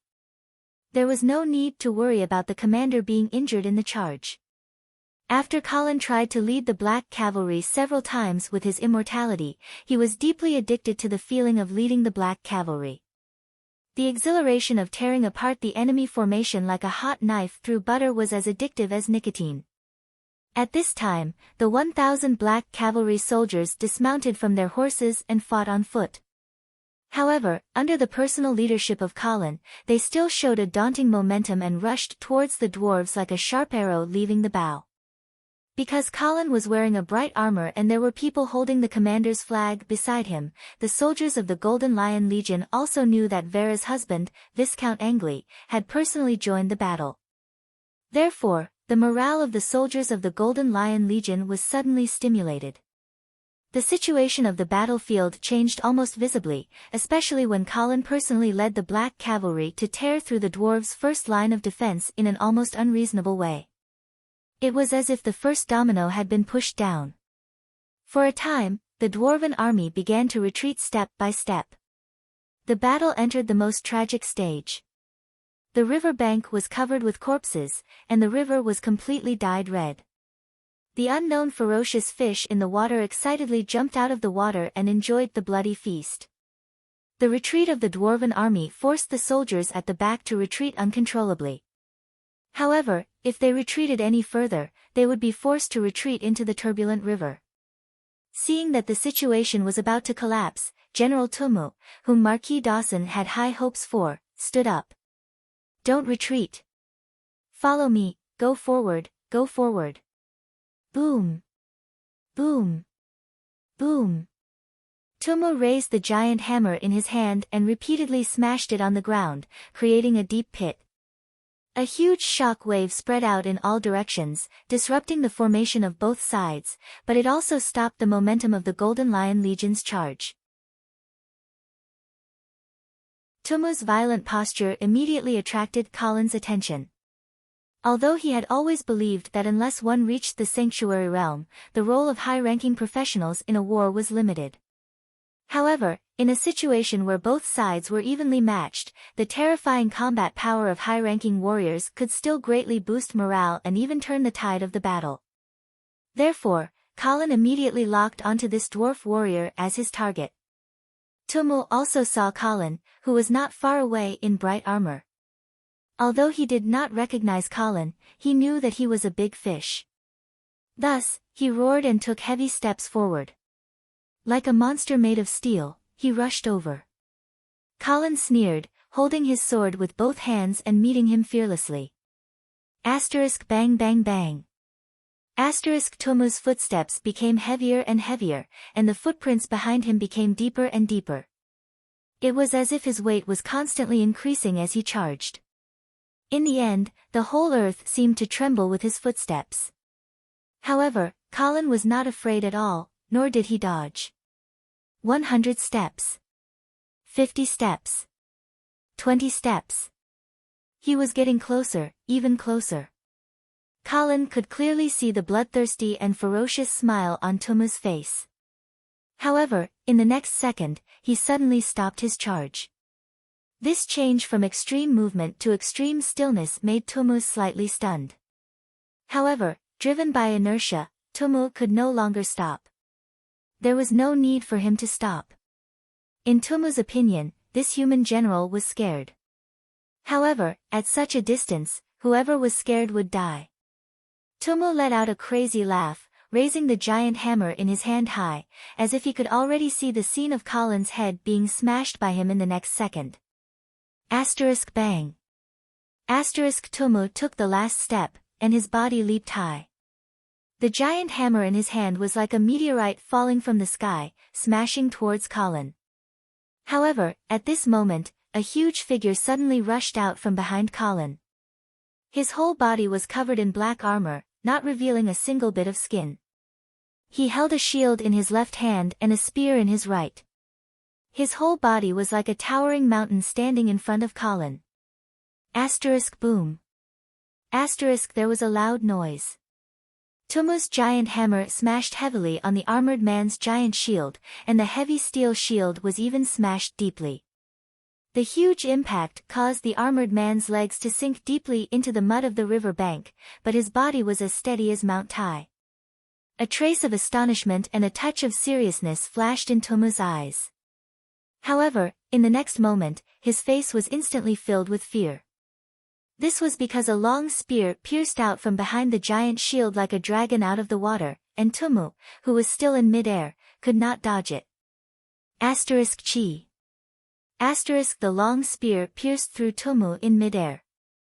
Under the intense pain, Tumu let out a beast-like roar. Then, without caring about his serious injuries, he raised the giant hammer and smashed it down again. Asterisk boom. Asterisk the giant shield, which was already broken, could no longer resist the bombardment of the giant hammer. In an instant, it turned into countless pieces of iron and scattered in all directions. The giant hammer, under the terrifying inertia, smashed heavily on the armored man's helmet.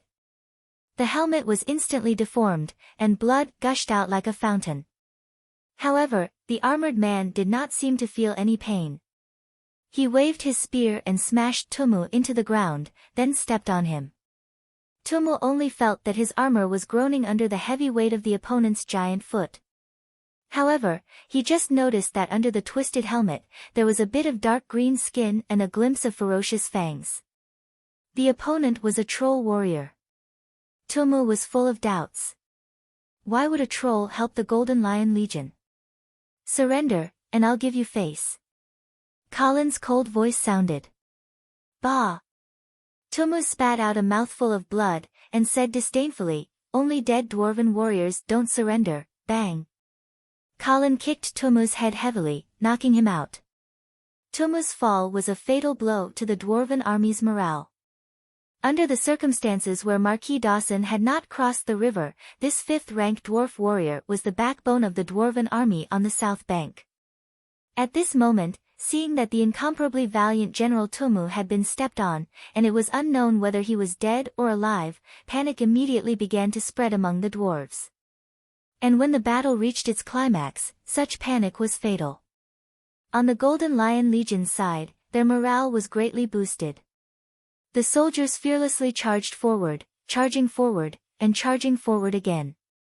Under the tide-like attack, the dwarves could only retreat step by step. However, this retreat only made their situation worse. This was because behind them was the turbulent flowing river. Although there were still more dwarven troops coming to the south bank along the pontoon bridge, they could not have too much of an impact on the current battle situation. This was because they had already been blocked by their allies who were trying to retreat, and they could not display their true potential as a fresh force. This would only make the river bank more crowded and chaotic. Even worse, the dwarven army that had gathered together became living targets for the archers of the Golden Lion Legion. Arrows rained down like a storm, reaping the lives of the dwarven soldiers with great efficiency. Charge! Charge forward! We can't retreat! We can't retreat anymore! The dwarven officers roared at the top of their lungs, trying to salvage the situation. However, in this situation, individual strength was so weak and powerless. Sometimes, it was not that the soldiers wanted to retreat, but that they had no choice. With the collapse of the front lines, the dwarves' living space was compressed, and they could not carry out orderly replacement and rotation. The army at the back could not charge forward, and the army at the front lines was already exhausted.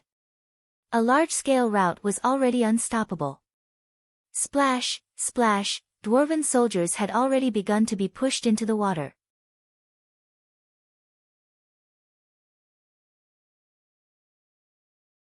Chapter 249. War was indeed like a tug-of-war. Victory and defeat were decided in an instant. One side might be too weak for the opponent to grasp the opportunity, and they would be dragged into the abyss of defeat step by step. Marquis Dawson saw the situation on the other side of the rapids, and his eyes were about to bleed. He could not believe that his 30 to 40,000 elite troops on the south bank of the rapids could not even hold on for half a day under the attack of the Golden Lion Legion. At this time, the Dwarven army had been completely disorganized. The Golden Lion Legion was like a sharp knife stabbing into the bodies of the Dwarven army, dismembering them. Thus, even though the dwarves did not suffer heavy casualties, there was nothing they could do to reverse the situation. The pontoon bridge was already crowded. The dwarves on the north bank wanted to go over and help, but the dwarves on the south bank kept trying to escape. This caused the pontoon bridge to be blocked, and there were even dwarven soldiers constantly being pushed off the bridge and into the river. Of course, even more dwarven soldiers were pushed into the river from the shore. The rapids was turbulent to begin with. If the soldiers who fell into the river were still wearing armor, they would only drown no matter how good they were at swimming. Gradually, the dwarven soldiers realized that they had lost. Soldiers began to take off their armor, throw away their weapons, and jump into the water in an attempt to swim across the river. Escape was the only thought in the hearts of the dwarven soldiers at this time. Thus, even though they knew that the rapids was behind them, they had completely lost the courage to fight the enemy. They would rather risk being swallowed by the river than face the enemy's blade. Marquis Dawson had just cursed and wanted to personally lead the battle, but fortunately, he was persuaded by the officers beside him. He panted heavily and clenched his fists, his nails digging deep into his flesh. He watched as group after group of dwarves either took the initiative or were driven into the river. For a moment, the river was full of dwarven soldiers. At a glance, it was all bobbing heads and waving hands. The soldiers of the Golden Lion Legion who had rushed to the river began to take out their bows and arrows, calmly and mercilessly killing the dwarves on the river. Soon, numerous corpses appeared on the surface of the river. Marquis Dawson stared blankly at everything in front of him. The screams and shouts of killing all around him seemed to have disappeared. At this moment, he seemed to have been completely isolated from this battlefield. The dream of the dwarves for thousands of years seemed to have left him at this moment. He couldn't accept it. For the sake of this dream, he had already sacrificed too much. A heart-piercing pain caused Marquis Dawson to involuntarily open his mouth. He tried to shout, but when he opened his mouth, it was filled with the smell of blood. Lord Marquis! Lord Marquis! The dwarven officers saw Marquis Dawson spurt out blood from his mouth, and then he fell down, unconscious. In the evening, the heavy rain finally stopped. The setting sun finally peeked out from the dark clouds, sprinkling the last of its gorgeous rays onto the earth. The battle on the southern shore of River Run was basically over. The dwarven army could no longer organize a large-scale resistance. Only a few scattered beasts were left fighting. The pontoon bridge that connected the two sides of the Rapids River had already been set ablaze. This fire was set by the dwarves themselves. Clearly, they wanted to prevent the Golden Lion Legion from pursuing them through the pontoon bridge to the northern shore. But in this way, the remnants of the army on the southern shore had lost all hope of escaping. More and more dwarves began to lay down their weapons and kneel down in surrender. It's a pity. If only Marquis Dawson was on the southern shore. Colin stood by the Rapids River, looking at the dwarven camp on the other side, and said with some regret. In fact, the Golden Lion Legion had already achieved a complete victory in this battle. Although the results of the battle were not out yet, Colin estimated that the number of dwarves defeated on the southern shore was at least 30,000. This kind of loss would definitely make Marquis Dawson's heart ache. The goals set before the battle could be considered to have been perfectly achieved. If the Golden Lion Legion retreated now, even if Marquis Dawson had 10 times the courage, he wouldn't dare to chase them across the river. However, Colin still felt that it wasn't perfect enough. After all, he didn't manage to catch the guy who betrayed Marquis Garcia and the Black Cavalry. Scholar Dwayne was standing beside Colin. After hearing his lament, he smiled slightly, and said, Marquis Dawson isn't famous for charging and breaking through enemy lines. It won't be that easy to catch him on the battlefield. Colin could hear the persuasion in Scholar Dwayne's words. Obviously, although his actions of leading the army to charge and break through the enemy lines had been a great success, Scholar Dwayne was still worried. However, Colin didn't explain too much. After all, he couldn't tell Dwayne that he was immortal and had a group of fearless blood shadow guards protecting him. If he really wanted to pose a threat to Colin, he was afraid that only a powerhouse of the Sanctuary Realm could do it. Seeing that Colin didn't say anything, Scholar Dwayne didn't dwell on this issue. He was a smart person, and knew that going too far was as bad as falling short. After a moment of silence, Scholar Dwayne spoke again, and changed the topic. Lord Viscounts, do you know why Marquis Dawson took the risk of crossing the river to attack us? Colin's eyes narrowed slightly, and he immediately became interested. Why? In fact, he had such doubts before. With the natural moat that was the rapids, the side that crossed the river would definitely be at a strategic disadvantage. This time, the Golden Lion Legion was able to completely defeat the 30,000-strong elite dwarven army in just half a day, mainly because they had the advantage of crossing the river. That was why the two sides had been at a stalemate for more than a month at the Rapids River. They had constantly sent small groups of troops back and forth to test the waters, but neither side was willing to take the initiative to cross the river to attack. However, this time, Marquis Dawson took the initiative to attack.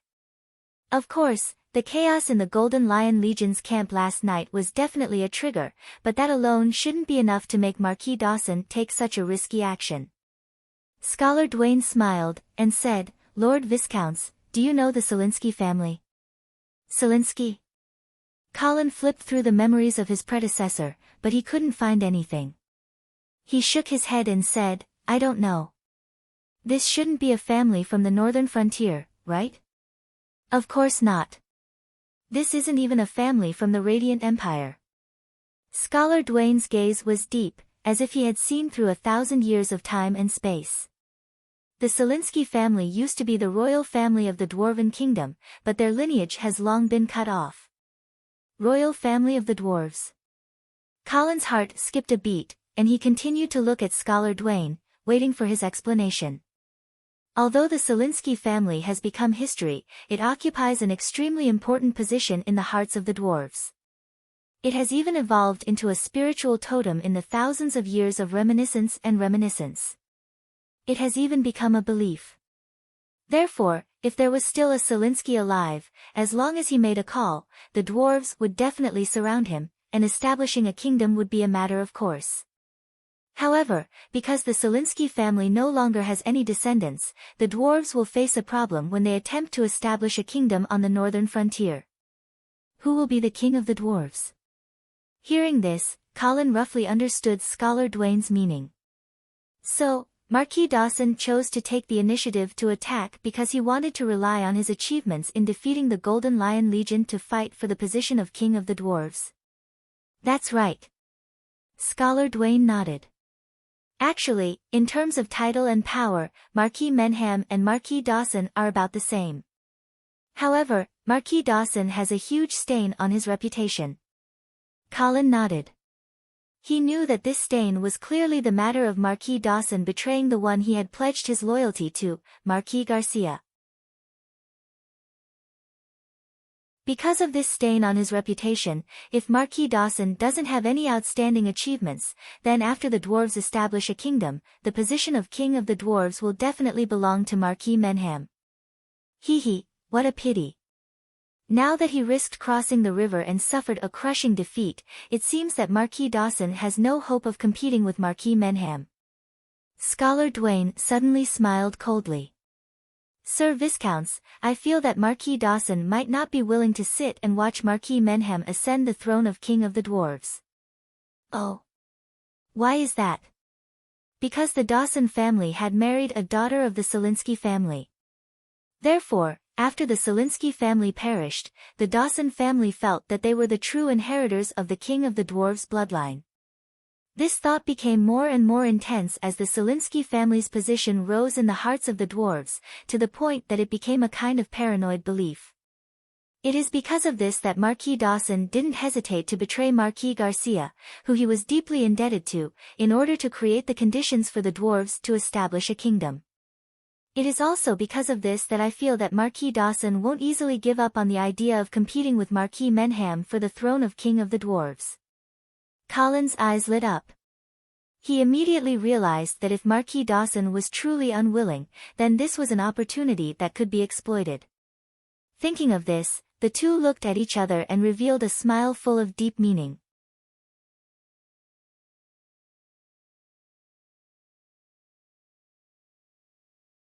Chapter 250. As night fell, the fire on the south bank of the river was still burning. It was the Golden Lion Legion burning the corpses. The preliminary results of the battle were already out. In this battle, the Golden Lion Legion had suffered more than 4,000 casualties. They had wiped out nearly 10,000 dwarves and captured more than 15,000 dwarves.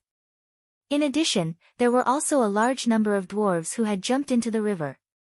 Such a result could be said to be a great victory for the Golden Lion Legion.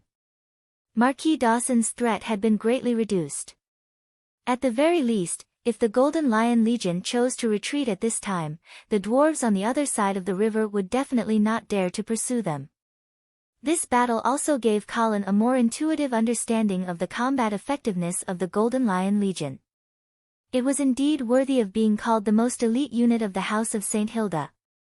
If the Black Cavalry was the best cavalry in the northern frontier, then the Golden Lion Legion could be regarded as the best infantry in the northern frontier. This also made Colin covet this army. Although cavalry was invincible in the wild, there were still many restrictions after all. For example, it would be difficult for them to exert their strength in a siege or in a harsh terrain. Therefore, Colin needed an elite infantry legion as a supplement. Originally, Colin had considered the half-elves Silvermoon Guard. However, it seemed that the Golden Lion Legion's combat effectiveness was obviously much higher than the Silvermoon Guard. Therefore, he decided to use this army instead. Therefore, even though it was late at night, Colin still followed Vera to visit the wounded soldiers and win their hearts.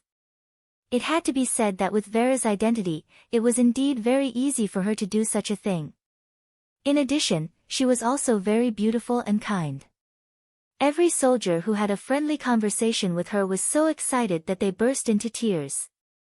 It was as if they were willing to sacrifice their lives for her. After following them for a while, Colin realized that he was actually a little redundant. Vera's charm had completely overshadowed Colin's existence. He quickly became a small follower. After that, Colin simply handed the task of winning over the people's hearts to Vera alone. After all, they were husband and wife. Being loyal to Vera was basically equivalent to being loyal to Colin. After leaving the casualty barracks, Colin saw Knight Campbell waiting for him. It seemed like he had something to report. What happened? Lord Viscounts, the dwarven prisoners have been properly settled. May I ask, how should we deal with them? Colin frowned at the mention of captives. According to his previous 2 battles, he would not give captives a way out. However, that time in the eastern region was to avenge the Black Cavalry. That time in the giant demon empire was because he was in an enemy country and couldn't settle down the captives, so he had no choice but to kill them all. However, Colin also knew that if he killed too many captives, he would definitely suffer a backlash. At the very least, once Colin's notoriety spread, the next time he encountered an enemy, they would definitely consider his reputation and not dare to surrender. They would only fight to the death. Moreover, strictly speaking, the dwarven prisoners this time were also his own people in the northern frontier. If he really killed them all, then Colin's reputation would be ruined. Does the Golden Lion Legion have enough food? We can still last for more than a month. All right then. Keep these captives alive for now. However, control their food intake. Make sure they don't starve to death. Yes, Lord. Knight Campbell nodded and was about to leave when he heard Colin's order. By the way, pick out all the professions among the captives and send them to me. Yes. Although Knight Campbell didn't understand what Colin was planning to do, he still accepted the order and left. Obviously, Colin was preparing to turn the professions among the captives into blood slaves to supplement the Blood Shadow Squad. Colin was looking forward to the harvest this time because he knew that there was a Fifth-Order warrior among the captives. In the entire Empire of Light, there were only 2 paladins and no more than 10 Sixth-Order professions. Therefore, of Fifth-Order professions were definitely the top combat power. As he thought of this, Colin walked briskly back to his tent. As the night deepened, Vera finally finished her condolences to the wounded soldiers. After rubbing her sore waist, Vera also walked out of the wounded camp and prepared to return to her tent to rest. On the way back, she met Mage Kudos, who seemed to have been waiting for her for a long time. "Teacher. It's already so late. Haven't you gone to bed yet?" Vera's voice was a little hoarse. Obviously, she had spoken too much during her condolences. "I couldn't sleep, so I came out for a walk." Kudos smiled and glanced at the guards behind Vera. Vera immediately understood what the other party meant. She turned around and said, "You can go back first. I will accompany teacher for a walk." The guards hesitated for a moment and retreated to a certain distance, but they did not go too far. "Teacher, if you have anything to say, you can just say it." Kudos looked at Vera for a moment and suddenly said, "I haven't seen you for more than a year and you seem to have matured a lot." Vera gently ran her fingers through her hair and said with a smile, "I have to grow up. I can't be a carefree child for the rest of my life." Kudos nodded and his eyes were full of praise. "Indeed, if it was a year ago, you would have probably been eager to ask me what the forbidden spell that killed your father was." Vera was silent. In fact, on the day when Kudos appeared, Vera was already prepared to ask him about this matter, but she was stopped by Colin. Moreover, Colin also told her that Wizard Cusius, who had taken the initiative to look for her, might not have had good intentions. Originally, with Vera's kind personality, she would not judge her teacher with such malicious intentions. However, after experiencing the betrayal of her adoptive father, this 19-year-old girl was no longer as trusting as she used to be. When he saw that Vera was not speaking, Kudos sighed and said, "Vera, I hope that you know that teacher will never hurt you." Vera raised her head and looked at her teacher, but she immediately lowered her head and whispered, "Well, I believe you." Kudos did not know if Vera really believed him or if she was just being perfunctory. However, he knew that his student would not be easily moved by a few words. To be honest, the reason why teacher came to the northern frontier this time is indeed because of Mr. Feng from the St. Thean family. Moreover, I am also aware of what he has done in Fallen Eagle City. Of course, I did not know that his target was your father. If I had known about this earlier, I would have definitely stopped him. Vera suddenly raised her head and looked directly at her teacher before she asked, "So, what exactly happened in Fallen Eagle City? Did Mr. Feng really sacrifice an entire city of people to complete the forbidden spell?" "Yes." Kudos nodded solemnly. "After Mr. Feng and I discovered the eyes of petrification, we spent nearly 20 years modifying and perfecting it. Finally, we developed a new forbidden spell called the Trial's Eye."